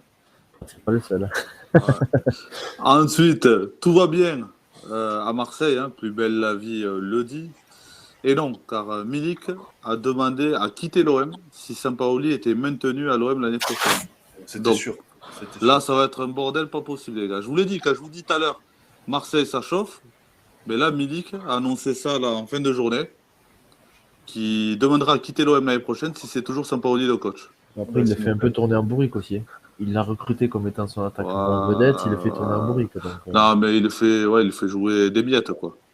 Ouais. Moi, j'aimerais, tu vois, sur ce point-là, oui, j'aimerais mais... savoir ce qu'il en pense, monsieur Longoria. président. Ah, monsieur Puech, d'accord, oui. Je pensais le président Longoria. Non, Longoria, je ne connais pas. Non, moi, réellement, je pense que c'est un bon avant-centre. Mais ça paraît incroyable quand ils n'arrivent pas à le trouver. Hein. Pour moi, c'est un bon avant-centre parce que. Et oui. je pense c'est l'un des meilleurs avant-centres du championnat, hein, clairement. Ah à oui, mon avis. En forme, oui, bien sûr. Ah oui, clairement. En buteur pur, oui, ça c'est sûr. Ouais. Mais en plus, Marseille a mis des années à trouver le grand attaquant, comme ils disent. Ouais, c'est ça. Et maintenant, avec Longo, ils ne le font pas jouer. Ils font n'importe quoi avec. Parce que je ne sais pas si vous avez entendu la déclaration qu'il fait d'après-match hier. Il a totalement raison. L'effet qu'il n'enchaîne pas les matchs. Comment voulez-vous qu'il soit à 100% s'il joue que des bouts de match? C'est ça. Il a besoin d'enchaîner tous les matchs pour qu'il soit en forme. Allez, on clôt aussi ce débat Arkadiusz Milik. La FIFA va mettre en place, vous l'avez vu, une fenêtre spéciale transfert pour les joueurs étrangers d'Ukraine et de Russie pour signer dans un autre club durant la guerre. Là. Oui, c'est bien. Très bien. Si la guerre dure 3 ans, ils font comment les joueurs? Ah ben là, ça va être toutes les personnes qui ne sont pas ukrainiennes ou russes vont pouvoir changer de club. Voilà. J'ai un exemple tout bête avec Cabella qui pourrait revenir à Saint-Etienne du coup. Ouais, par exemple. Et je termine par l'histoire de la semaine. Le club de Meudon-la-Forêt, dans le 92, vous l'avez vu, a envoyé son équipe U16 en stage, excusez-moi. Devinez où? En Ukraine. Non. non. À Dubaï, les amis. Il y a de l'argent. Hein, qu'est-ce qu'il en pense, le président? Il y a du budget, là. Un peu, ouais. Un peu. Stage à Dubaï. Après, c'est bien connu. Hein. Dubaï, c'est une terre de football. Hein. C'est bien connu. Ouais, c'est ça. Autant que le Qatar. C'est ça, exactement. Ils se sont trompés de pays, en fait. Ils n'ont pas dit pourquoi ils étaient partis en stage. Hein. Ouais, c'est ça. Ils les ont pris, ils les ont pris en stage de youtubeurs, en fait. Allez, on clôt le Flash Foot Bistro et on passe immédiatement aux résultats donc, de nos clubs tarnais dans différents championnats, hein, en régional ou les quelques résultats qu'il y a eu, notamment en département, même s'il n'y a pas eu énormément de rencontres. Je ne sais pas si vous avez suivi, Président, Régional 1, Albi Marsac a gagné 2-0 contre Saint-Orens. Oui, je l'ai vu. Ouais. Groyer a perdu lourdement à Giroud 4-0. Après, Giroud revient en forme en ce moment. Et... Ouais. Ça donne quoi, du coup, au classement de les deux sont toujours relégables. Donc, les deux sont toujours relégables. Marsac se rapproche un petit peu de Giroud et de Portet. Hein. Mmh. Mais ils ont un match à moins, Giroud et Portet. Ouais, donc ça va être compliqué. Donc, mais psychologiquement, la victoire était importante et peut faire du bien au club de Marsac, quand même, je pense. Là, ça fait 2 matchs d'affilée. Là, ça fait 2 matchs d'affilée qu'ils gagnent. Donc, je pense que oui, comme tu dis, ça peut être salvateur pour eux. Voilà. On l'avait dit avec Mika Bertrand il y a 2 semaines. Il faut obligatoirement gagner ce match. C'est fait. Oui, c'était son objectif. Hein. Il avait dit. C'est un concurrent direct. Et pour Groyer, les amis. Un coup dans l'eau. Ouais. Le coach vient à peine d'arriver. Il tombe contre une équipe du Giroud. Je pense que quasiment toutes les équipes de Régional 1 le diront. C'est compliqué d'aller jouer au Giroud. Donc, personnellement, je ne tiens pas forcément compte de ce match. Ouais, puis une semaine avec le nouveau coach et c'est trop tôt pour mettre des choses en place. Non, bien évidemment. Ça se voit. Donc, je pense même qu'il Demandez à Pochettino. Je pense même que dans sa tête, il s'est dit, Bob, et ce match-là, je le mets de côté parce que de toute façon, c'est très très compliqué d'aller chercher quelque chose. Et que le prochain match, par contre, il s'est donné 15 jours pour essayer de mettre quelque chose en place pour aller chercher quelque chose. Donc, Si l'inconvénient, c'est que le prochain match, il va être velu quand même. Parce que c'est la réception de Hoche. Ouais. Ça va être gratiné. Ouais, mais Grouillet à domicile est capable de faire des choses. Oui. Donc, de toute façon, à un moment donné, ils ont plus le choix. Ah oui, ça, c'est sûr. Là, ils ont que des finales. Hein. Et après, l'inconvénient de la prochaine journée, c'est que les deux équipes tarnaises, c'est des très gros matchs parce qu'Albi Marseille se déplace à Aunay quand même. Donc ça fait très mal, mais s'ils réussissent à obtenir quelque chose à Aunay, il y a Saint-Orens et Salis qui s'affrontent, il y a Caser et Portet qui s'affrontent, donc c'est que des confrontations directes quasiment. Donc ça permettrait de pouvoir... Ça peut être intéressant, ouais. Voilà. La R2, Saint-Sulpice qui bat Colomiers, la 3 de Colomiers, donc 2-1. On va dire Saint-Sulpice respire grâce à cette victoire. Ouais, ça fait du bien. Et ça fait du bien au groupe. Et puis en plus, c'est les joueurs cadres qui sont allés la chercher. Ouais. Et le coach. Et le coach qui a donné de sa personne aussi. Je lui enverrai un petit message d'ailleurs. Ouais. Ah, moi, je l'ai déjà fait. Ah, t'as déjà fait, d'accord. Ouais, mais... c'est une belle victoire et c'est important pour le groupe. Ouais. Ensuite, Saint-Jury qui a perdu à Biars-Bretenoux. Donc, Biars, c'est le leader incontesté de la poule. Hein. Voilà. Ah, je pense pas qu'il tire un grand enseignement de cette défaite non plus. Non, après 3-1. J'ai pas eu d'infos concernant le match. Mais on peut se dire que ça s'est joué à pas grand-chose. Voilà, je sais pas. Il n'empêche que, à mon avis, sauf accident, Saint-Jury devrait se maintenir parce qu'ils sont quand même sur un très bon rythme. Et même malgré cette défaite, ils sont encore à 5-6 points de la relégation. Quoi. Oui, après, Saint-Jury, ils ont un bon matelas. Après, par rapport à Saint-Sulpice, c'est serré aussi. Hein. Saint-Sulpice, ouais. Je crois qu'ils ont pareil, ils ont 5-6 points d'avance. Ouais, c'est ça, ouais. Mais Saint-Sulpice, les deux équipes, c'est évidemment, en tant que Tarnais, on ne peut que souhaiter qu'ils se maintiennent. Ouais, c'est pour ça, ouais. Mais quand on voit Saint-Sulpice, je pense que Jus me contredira pas, mais on voit que ça se construit petit à petit, que ça met en place, il y a les installations pour. Il y a de quoi, s'ils se maintiennent, pourquoi pas espérer faire quelque chose sur le long terme. Surtout avec un coach comme Steph Benedé. En tout cas, on le souhaite. Hein. Ils le savent, on le souhaite. En région, ce qui leur fait mal, c'est la différence de but. Quoi. Ouais. Ça va être très compliqué. En Régional 3, les amis, Castres continue sa marche en avant hein, avec une victoire donc 3-0 contre l'équipe réserve de Biars. Voilà. Giroussens qui bat Mas-Grenier 1-0. Donc belle performance de Giroussens là. Ah, grosse performance et bon, parce que Mas-Grenier était le leader aussi. Et c'est Bassin-Aveyron. Bassin-Aveyron et Castres qui en profitent, ouais, qui reviennent. C'est ça. Et gros bol d'air pour Giroussens aussi, qui du coup se rapproche petit à petit du maintien. Ouais, ils ont 8 points d'avance, allez, donc c'est pas mal. C'est plutôt pas mal. Donc on parlait de Bassin-Aveyron. Oui, Bassin-Aveyron, nouveau leader parce qu'ils ont gagné à Gaillac 2-1 dans un match très, très animé, voilà, on va dire. Et une victoire sur un penalty, hein, donc 2-1. L'Union Saint-Jean, bon, qui est la 2 hein, de l'Union Saint-Jean qui bat les copains d'abord, donc 7-0. Bon, les copains d'abord ont lâché, malheureusement. Cambounet qui fait un partout contre Nocel à Lavore. Ensuite, dans cette poule-là, Cambounet, vous y croyez ou pas? Oui. C'est serré, hein. Cambounet, ils peuvent espérer. Hein. Copain d'abord, c'est cuit. Le seul inconvénient qu'a Cambounet, c'est qu'ils ont un match d'avance sur ça. C'est ça. Mais voilà, je démords pas de ma position d'il y a 2 semaines quand on connaît le potentiel et l'engouement de Cambounet. Ouais, c'est quelque chose. On sait que tant que c'est mathématiquement faisable, on peut se dire oui, c'est faisable. Quoi. Ensuite, dans la poule, la dernière poule, là, dans la poule de Lavore, Mazamet, Albi. Donc là, il s'est passé beaucoup de choses. Mazamet avait été accroché, si vous voulez, donc par confluence, un but partout. On s'est dit, Lavore va en profiter. Et non, parce que Lavore s'est fait accrocher aussi. 0-0 Monastère. C'est Mazamet qui loupe le coche, là. Ouais, ils auraient pu. Les Les deux. Ça dépend dans quel camp vous êtes. Voilà. Les deux, parce que Mazamet loupe le coche en étant à domicile, et puis sans vouloir être péjoratif avec le Monastère, une équipe comme Lavore qui claironne son envie de monter depuis 2 ans en comptant l'année blanche, avec les joueurs arrivés, c'est une contre-performance de pas gagner là contre le Monastère qui regarde un peu plus vers le bas quand même. Ouais. Oui, surtout que Lavore est au-dessus, non, dans la poule, là.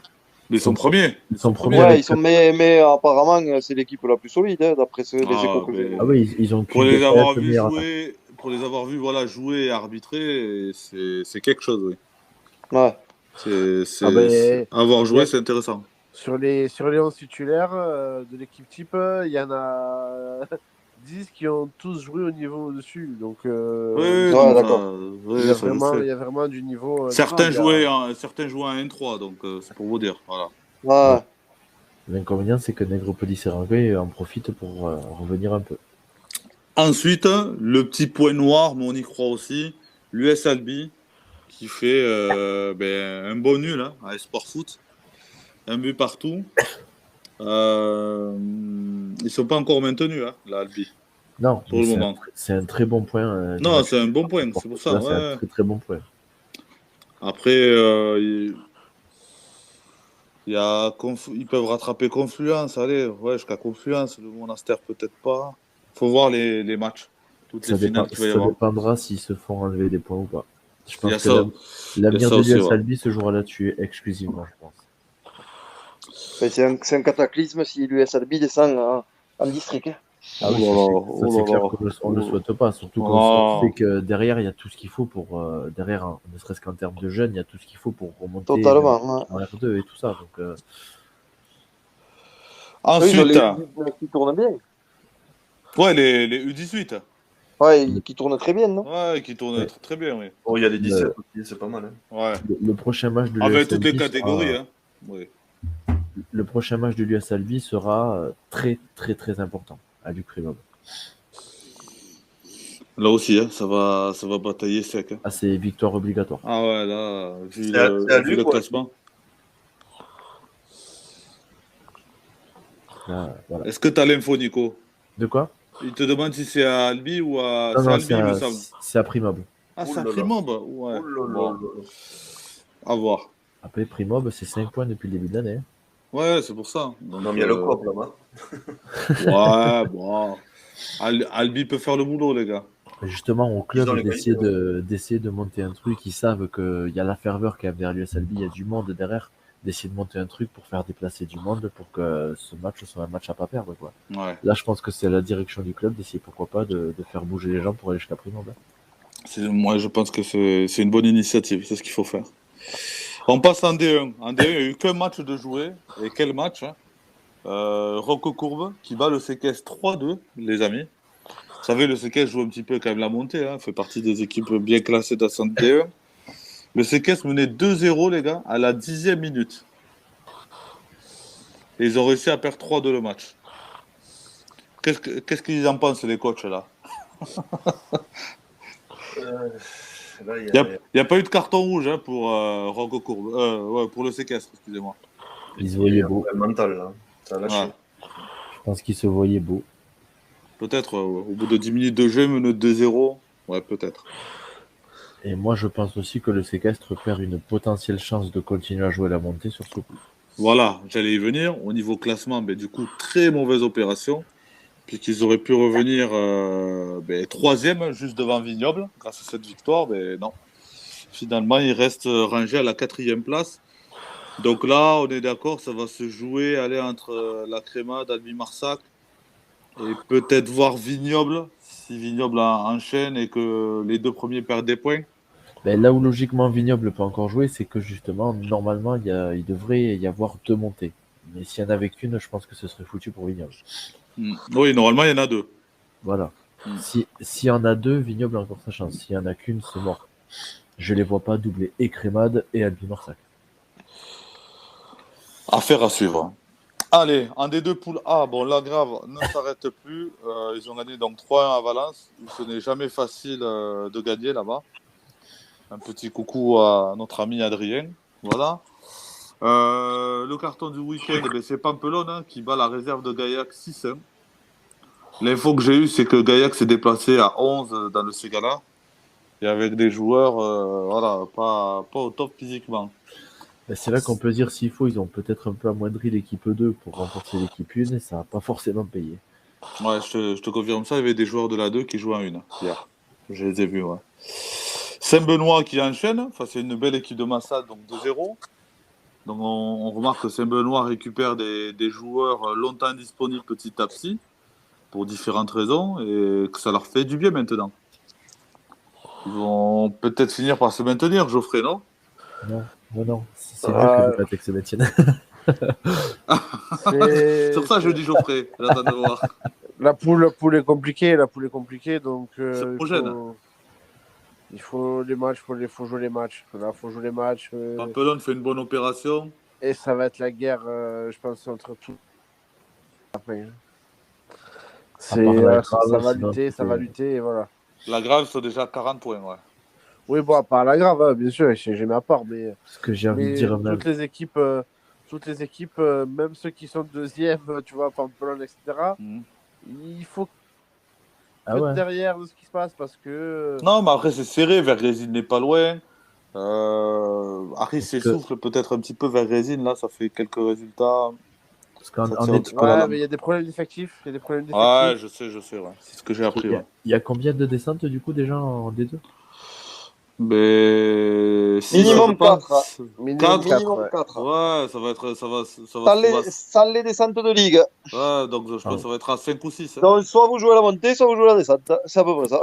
Donc, c'est-à-dire que s'il y en a 6, si Briatex est relégable, ça veut dire que Vergrésigne n'a que 9 points d'avance sur la relégation quand même. Non, mais c'est ça, c'est homogène.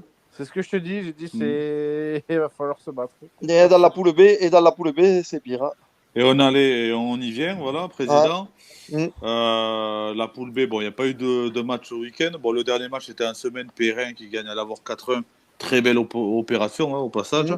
Mais c'est vrai, là, dans cette poule B, je ne sais pas si vous l'avez sous les yeux, les experts, c'est incroyable. Entre le 12e et le 2e, il n'y a que 8 points d'écart. C'est ça. C'est ça. C'est limite même Blanc, s'ils ont un gros parcours à Blanc, justement, ils sont pas totalement sauvés encore, quoi, j'ai envie de dire. Ouais, mais faut pas perdre. Mais en tout cas, c'est incroyable cette poule. Après, en D3, D2, bon, ça n'a pas trop joué. Hein, donc là, il n'y a pas trop de résultats. Que dire de plus sur le foot tarnais, mon cher Nico? Juste, je fais une petite parenthèse. Il y a eu les finales, vous avez vu, les finales futsal dans différentes catégories. En U15, c'est Egophone qui a gagné la finale. En U17, c'est l'US Autant qui a gagné. Et chez les féminines, l'US Gaillacois a gagné. Félicitations à tous ces clubs-là. Et bien sûr aux finalistes et à tous ceux qui y ont participé. Mais c'est la parenthèse que je voulais ajouter. Mais parenthèse à laquelle on peut que espérer que ça se développe dans les années à suivre, le futsal, parce que c'est quand même beau à voir, c'est intéressant et c'est dommage qu'il y en ait peu dans le Tarn. Je suis du même avis. Moi, je pensais qu'il allait y avoir pas mal de seniors inscrits à cette campagne de futsal. Hein. Mais finalement, il n'y a pas eu grand-chose. Et l'inconvénient, c'est que les clubs ont du mal à réussir à avoir des gymnases. Oui, ça aussi. Ouais. Allez, on clôt le foot amateur chez nous. Et on va donc passer aux questions auditeurs. Dans les questions auditeurs, préparez-vous, il y a de tout. Mais vraiment de tout. Donc, Monsieur le Président, on a des auditeurs qui écoutent notre émission et qui nous posent donc des questions.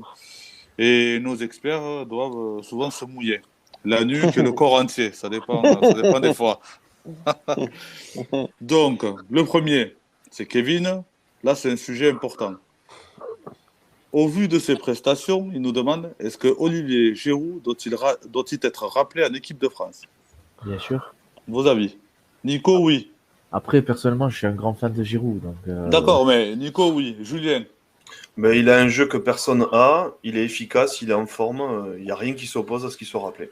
c'est ça. Oui. Et Geoffrey? Ben, moi, j'ai toujours été fan du jeu de ce mec-là. Donc, il est en forme, il marque des buts. Il a toujours eu une attitude irréprochable quand il était en bleu. Il s'est toujours donné. Donc, bien sûr que j'aimerais qu'il revienne. Surtout que Deschamps sait très bien que s'il l'appelle pour lui dire pour moi t'es un remplaçant de luxe, c'est pas lui qui va foutre le bordel dans le vestiaire en disant je suis Non. pas d'accord. Ouais, lui, il acceptera. Il y a beaucoup d'autres, il y a très peu d'attaquants qui accepteraient ça, surtout vu le passif qu'il a. Ouais.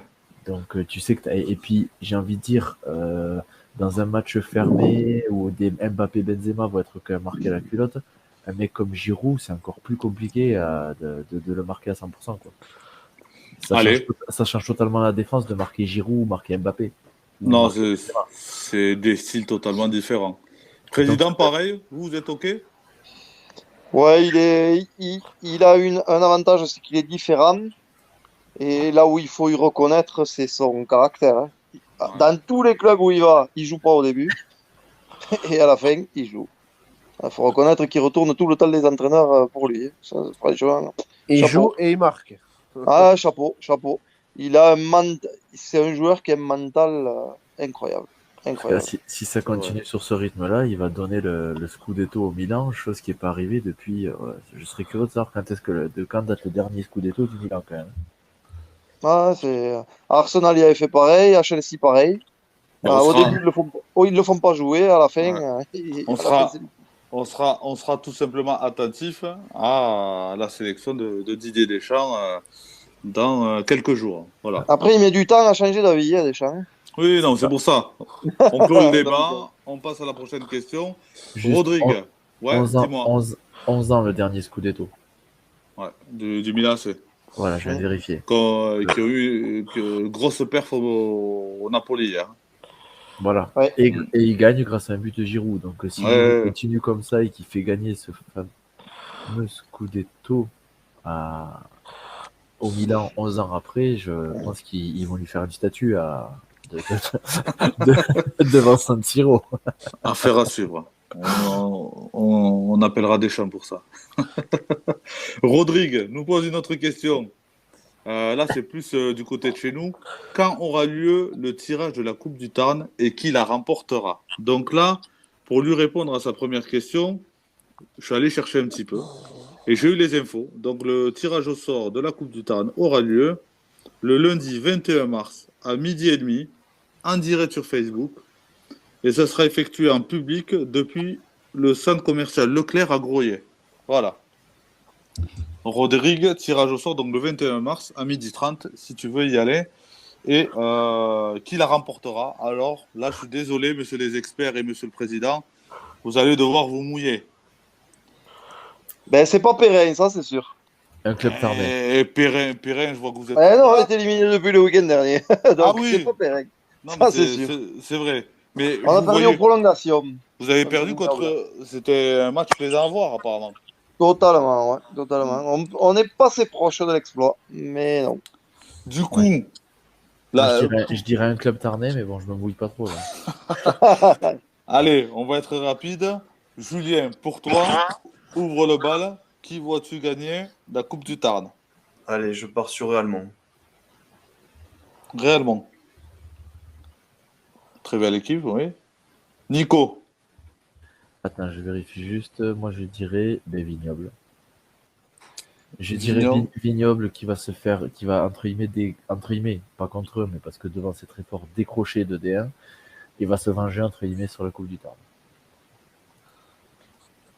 D'accord. Ensuite, Geoffrey.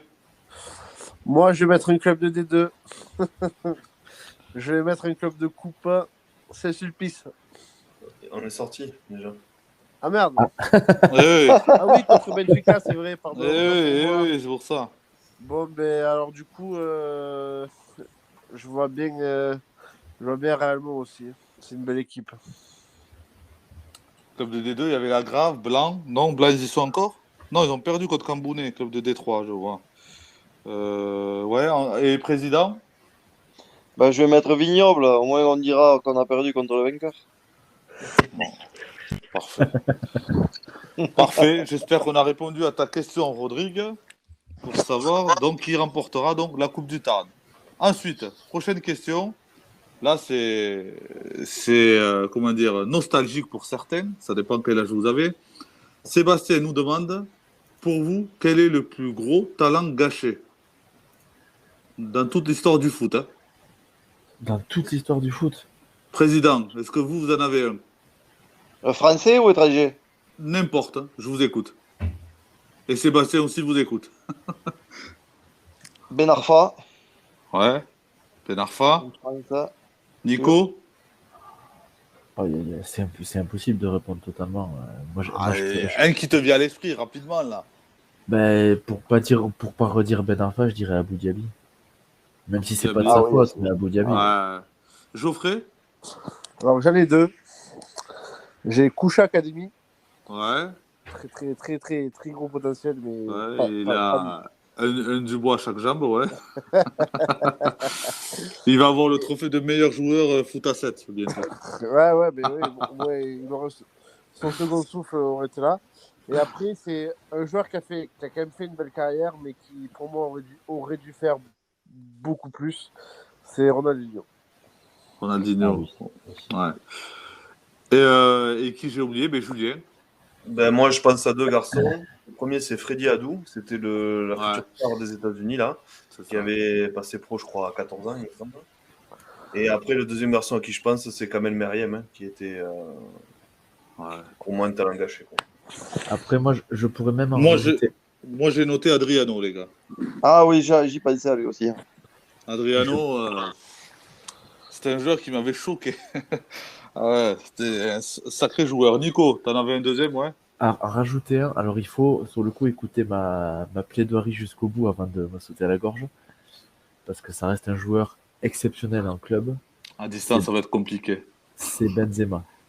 Parce que quand on voit tout ce qu'il a pu faire en club, s'il ne gagne pas, parce que la Ligue des Nations, ça reste quand même un titre de seconde zone, Ouais. s'il ne gagne pas un titre majeur avec l'équipe de France, je considérais que c'est gâchis.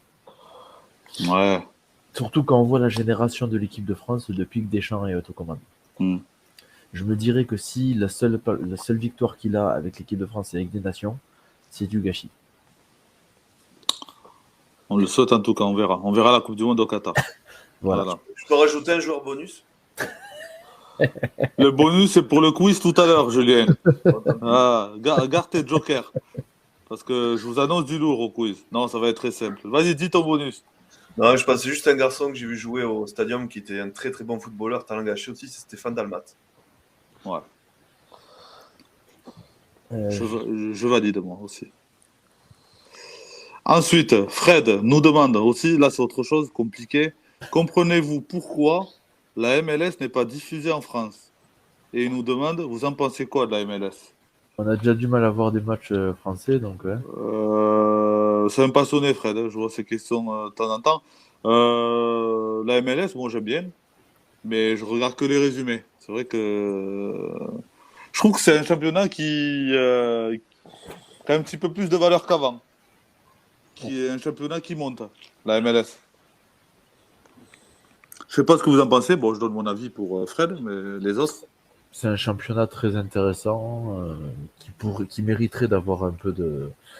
qui déjà a le mérite d'exister dans un pays où la NBA et la NFL éclatent tout, j'ai envie de dire. Rien que ça, déjà, ça vaut... Mais ça commence à monter. Hein. Quand je regarde, il y a de plus en plus de personnes qui s'intéressent à la MLS. C'est pour ça, là, quand j'ai vu sa question, ça m'a même pas choqué, tu vois. Voilà. Ensuite, Julien nous demande... Julien, c'est pas notre expert, c'est notre Julien. Est-ce que Castres-US peut-il rêver de Régional 2? C'est l'objectif depuis des années, mais à chaque fois, ils se font coiffer au poteau. Là, vu ce qui s'est passé ce week-end, je dirais oui. Après, ils sont encore 3e ou 4e, je crois. 3e, ouais. On a regardé les matchs. Mais bien sûr qu'ils peuvent. Ouais, après, s'ils gagnent et que les deux premiers perdent, ils passent premier. Donc, c'est à voir. Donc, bien sûr qu'il faut qu'ils y croient, tout ça, ils n'ont pas le choix. Ouais. Ils sont 4e derrière Figeac qui a un match en retard.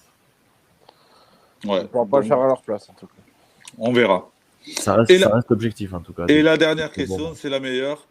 C'est le sosie à Jorge Sampaoli qui nous pose cette question. Est-ce que le vrai Jorge Sampaoli fume-t-il la chicha? Je dirais, Moi, je pense qu'il fume pas que la chicha. il fume du crack. Pareil. Je pense qu'on est tous unanimes là-dessus. Alors, Il doit fumer autre chose. Je pense que je sais pas ce qu'il fume, mais dans ces cas-là, il faudrait qu'il demande à quelque chose de plus apaisant. Ouais, et qu'il arrête de faire les compos après avoir fumé. Ce serait bien aussi. Ouais, je pense aussi. Bon, allez, j'espère qu'on a répondu au sosie à Jorge. Maintenant, on va passer au quiz. Donc, c'est le quiz de Keket, mais là, c'est moi qui va gérer. Donc, j'espère que vous êtes prêts. Il y a plusieurs manches. Président, je vais vous l'expliquer. Hein. Il y a plusieurs manches. On va faire un quiz entre nous. Dans un premier temps, il y a la première manche, c'est j'ai joué avec. Je vais vous donner 4 joueurs. Et vous allez me devoir trouver quel joueur a joué avec ces 4 joueurs. D'accord. C'est bien, au moins cette fois, ça sera pas des joueurs qui ont tout le temps joué avec l'invité du jour. Non. On va essayer de faire. On sait jamais. C'est la surprise. Je ne vais pas tout vous déclarer. Tu as raison, Geoffrey. Ensuite, je vais vous demander des questions sur des statistiques. Je vais vous poser une question. Vous allez me devoir me répondre si oui ou non vous connaissez la réponse. Si vous la connaissez, vous la donnez. Si vous la connaissez pas, vous perdez des points. On y reviendra après. Attention. Au fond, on perd des points. Non, mais c'est pour ça. Oui. Donc ensuite, il y a un petit quiz nostalgie, bien sûr. Et ensuite, il y a un nouveau quiz que je crée là, qui s'appelle Déclat Quiz. Qui a dit quoi? Je vais vous donner 4 phrases et vous allez me voir qui a dit ça. C'est des phrases qui ont été dites récemment. Donc, j'espère que vous avez lu les journaux. Il y a la Golden Carotte à la fin ou pas? Non, il n'y a pas la Golden Carotte, mais en tout cas, il va falloir être bon. Est-ce que vous êtes prêts? Donc là, première manche, j'ai joué avec. Vous avez le droit à une réponse. Si la réponse est fausse, il faut attendre que tout le monde ait répondu avant de pouvoir reprendre la parole. On est d'accord? Ouais, Julien. Ouais. Donc, réfléchissez bien et surtout prenez votre temps. J'ai joué avec André Ayew à Lorient, Amara Diané à Strasbourg, James Fanchon à Lorient et Thiago Motta à Paris. Gamero. Je suis... Oh putain. Allô? Ouais. J'ai entendu un Gamero de la part de Geoffrey, je sais pas si tu as entendu. Ouais. C'est ça, c'est Kevin Gamero. Bravo Geoffrey. Bravo, Geoffrey. Ah, bravo, très rapide, vif comme sur un terrain de football. J'ai hésité avec Jallet, mais il n'a pas joué à Strasbourg. Bien joué. Allez, le prochain. Il a joué avec Ruben Aguilar. Il a joué avec Julien Ferré. Il a joué avec Martin Braithwaite. Et il a joué avec Adrian Moutou à Ajaccio. Je suis... Répète, s'il te plaît. Donc, Ruben Aguilar à Montpellier. Julien Ferré à Caen. Braithwaite à Toulouse. Et Adrian Moutou à Ajaccio.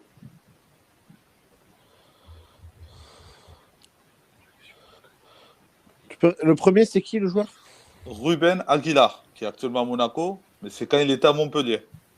Donc un joueur qui fait Montpellier, Caen, Toulouse, Ajaccio. Ah là, vous devriez le savoir. Déjà des joueurs qui ont fait Toulouse-Ajaccio, il n'y en a pas des masses. Oui.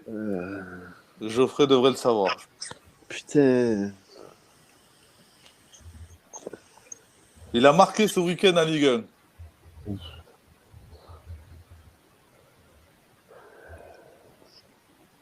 Il est toujours en Ligue 1, hein. Toujours en activité. Ajaccio. Donc je répète, Ruben Aguilar à Montpellier, Braithwaite à Toulouse, Julien Ferré à Caen et Adrian Moutou à Ajaccio. On se souvient plus de lui à Caen, Toulouse, Montpellier. Delors. C'est ça, Andy Delors. Oh. Il a joué à Ajaccio, Delors? Mais oui, il a commencé à Ajaccio. Hein. Putain, Eh ouais, oui. non. Ouais. Eh oui. C'est le président qui l'a trouvé. Ah, mais Oui. tu le dis pas dans le bon sens aussi. Eh oui, mais c'est ça. Mais c'est fait exprès. C'est fait exprès. Parce que Allez. t'aurais dit Caen, Toulouse, puis Montpellier, on aurait dit le chiffre. Ah, oui, mais ça, je sais, mais c'est fait exprès. Moi, je cherchais Allez. un mec qui était parti de Toulouse à Ajaccio. Il n'y en a pas beaucoup. Allez, ensuite, le prochain. Bravo, en tout cas, Président et Geoffrey. Le prochain. Pourquoi pas? Voilà. C'est moi qui décide, hein. C'est moi qui rajoute des points ou j'enlève. Voilà. Le prochain. J'ai joué avec Lucas Digne au LOSC. J'ai joué avec Jonathan Zebina à Brest. J'ai joué avec Jordan Verretou à Saint-Étienne. J'ai joué avec Florent Mollet Debuchy. à Metz. Non. Et j'ai joué avec Marcus Thuram à Guingamp.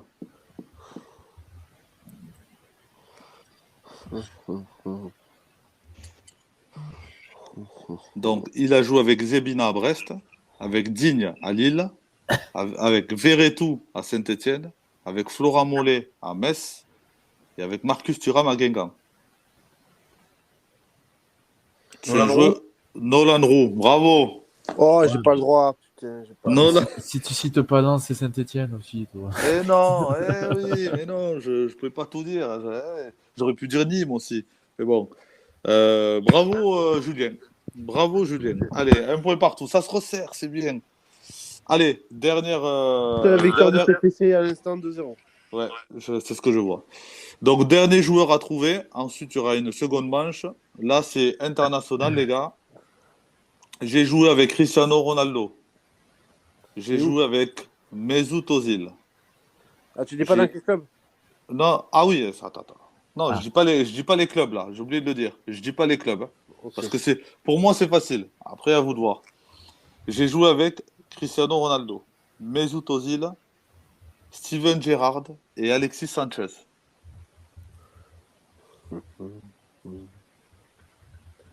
Donc, je répète. J'ai joué avec Cristiano Ronaldo, Mesut Ozil, Steven Gerrard et Alexis Sanchez. Petit indice que je vous donne. En sélection, ça marche. En sélection, ça marche.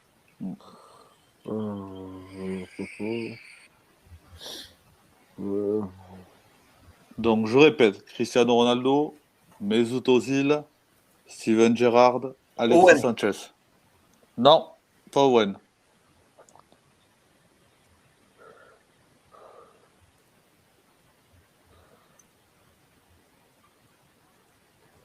Ah putain, bien joué, je suis con. Déjà à Liverpool. Il n'a pas joué à Liverpool. Voilà, pour vous aider. Non. Mais déjà. Non, mais si, je vous aide. On va pas y rester jusqu'à minuit.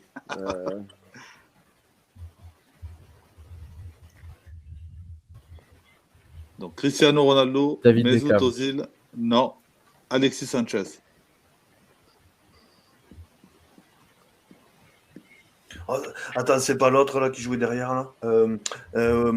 T'as déjà pris la parole, Julien. Ah putain, je suis sûr et certain qu'il m'a donné la réponse en plus, mais du coup, je peux pas non plus. Ah, putain. Il reste Geoffrey et Fabien. Je l'ai. Oh. Allez, Geoffrey.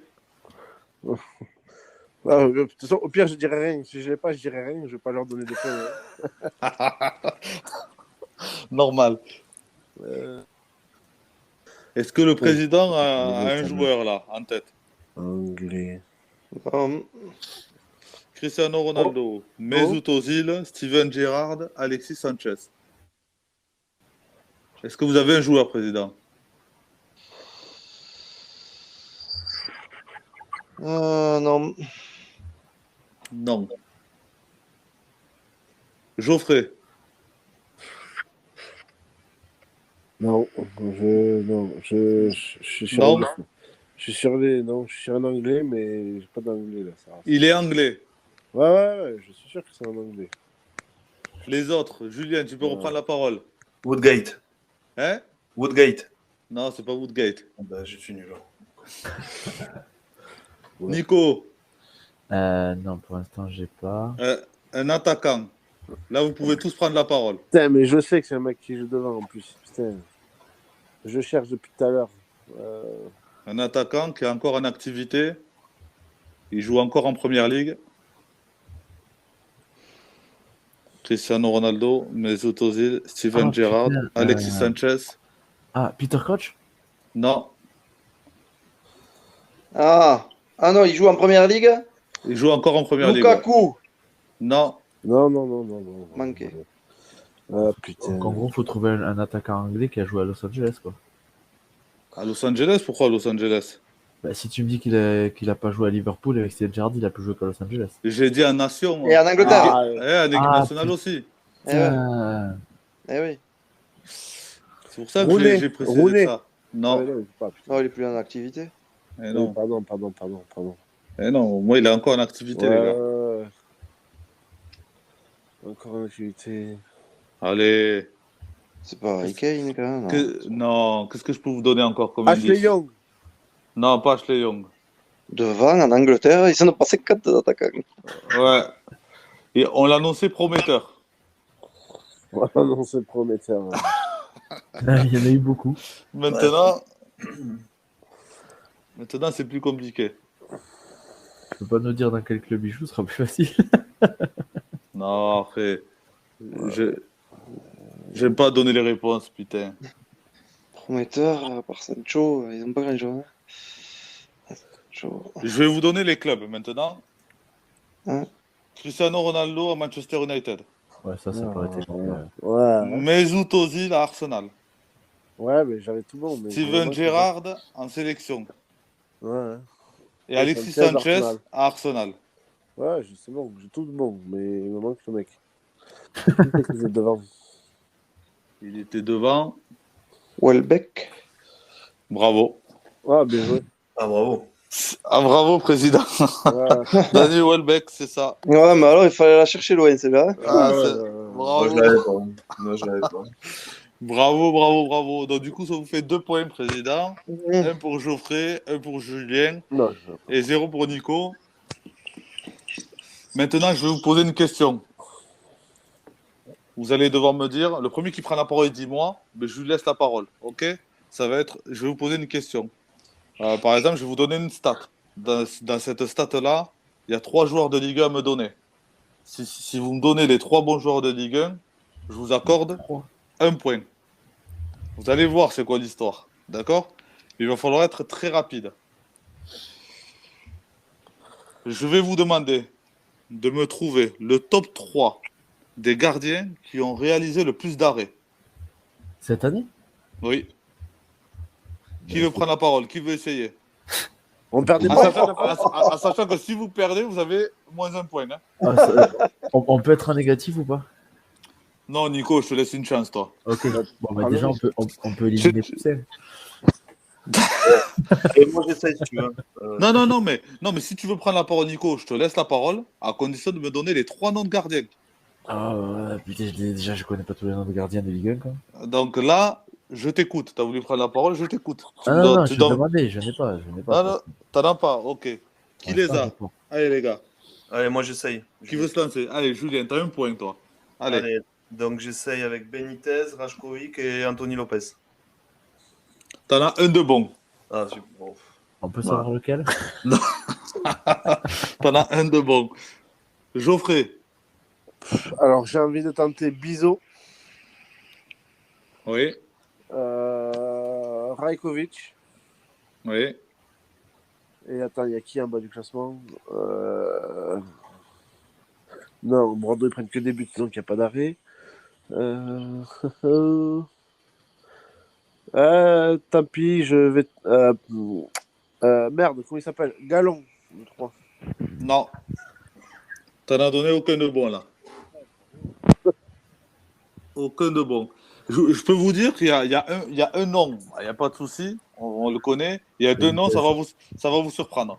Les Ouais, 2 le autres, ça problème, va... J'en donnerai que 2 sur 3, moi. Donc vous avez tous pris la parole. Président. À votre avis. Non, je sais pas. Franchement. 3 gardiens Ligue 1. Ah, le problème, c'est qu'il y a un gardien, je connais pas son nom. Il y a un gardien qui a fait 29 arrêts.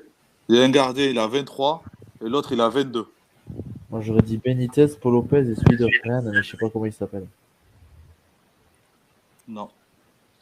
Bon, moi, comme ça, je suis T'es en pas. train de dire que le gardien, là, depuis le début de la saison, il a fait que 23 arrêts? 29, 23, 22. C'est pas possible. En 2022, j'ai dit. Hein. Ah, Depuis le début de l'année, là. l'année Ah, civile. bon, je croyais depuis le début de saison. Non, en 2022. Désolé. Le cas. Ah, alors attends, depuis le début de saison. Attends, Depuis de l'année civile. Ah, Alors, qui a signé où?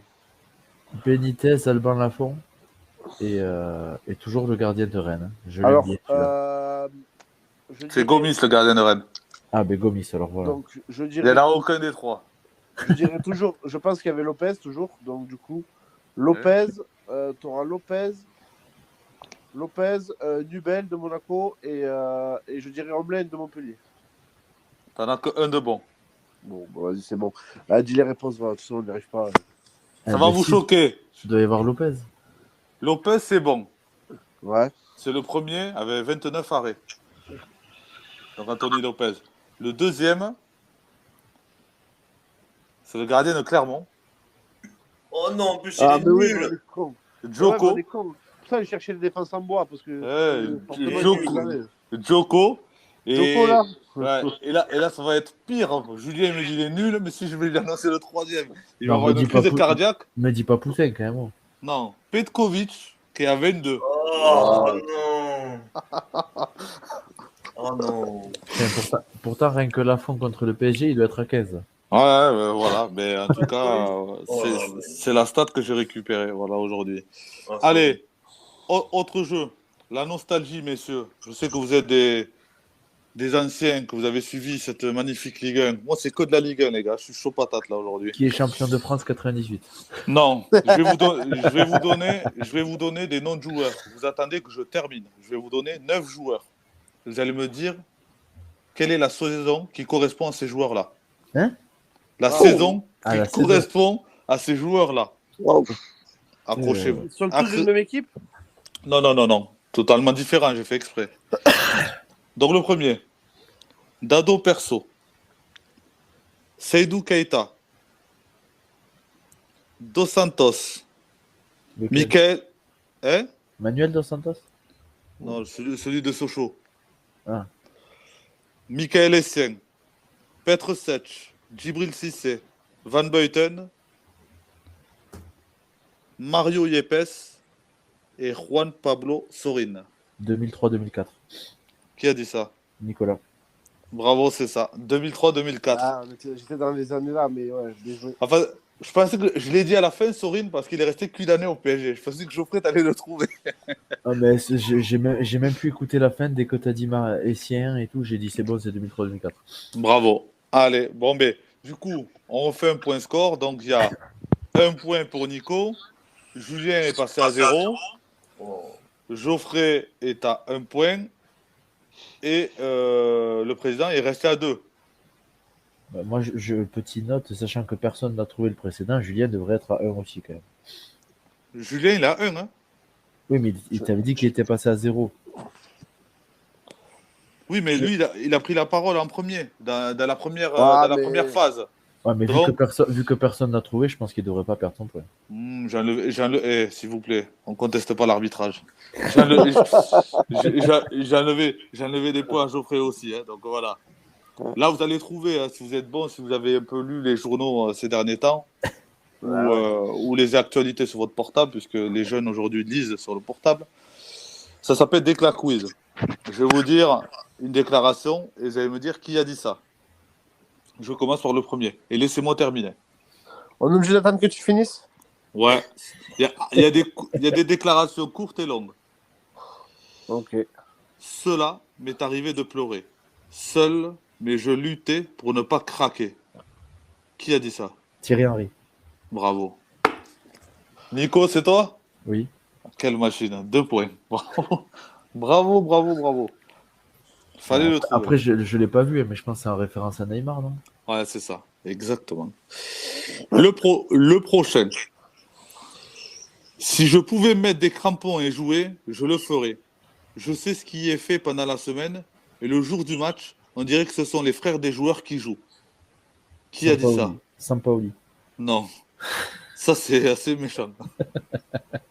Et vous allez halluciner. Qui a dit ça? Donc, je vous répète. Si, je l'ai vu ça l'autre jour. Gérard Lopez. Gérard Lopez, oui, après le match de Bordeaux face à 3. Après, il n'a pas tort. parle, lui, là. Qu'est-ce qu'il parle? C'est ce qu'il a dit. Ouais, il a mis un tir. Bravo, Geoffrey. Le prochain.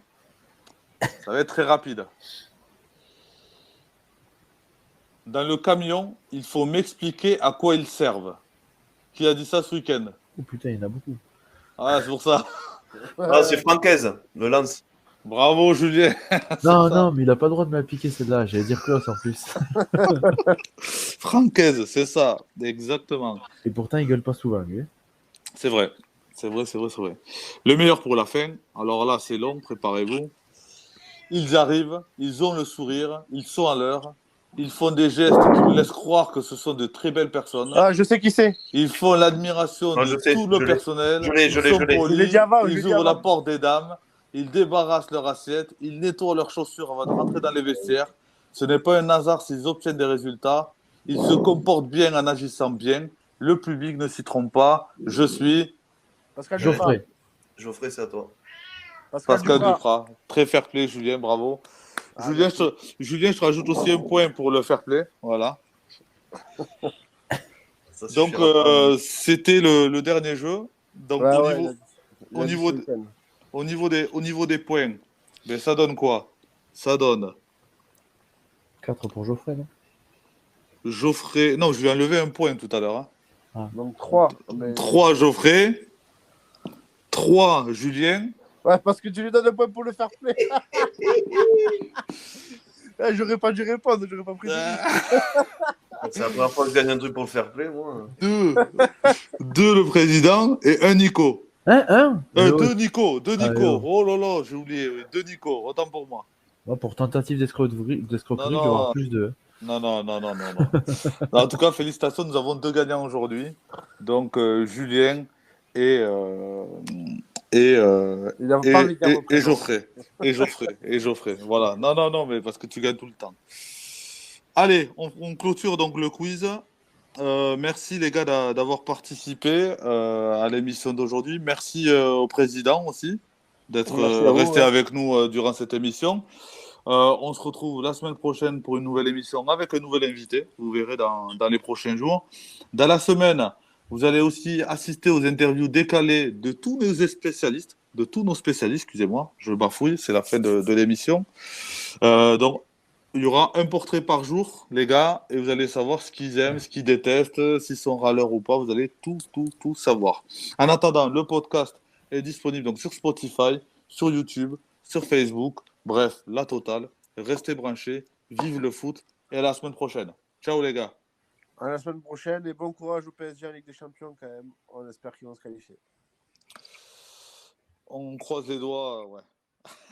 Bonne soirée. Allez, Ciao les gars. Allez, au revoir.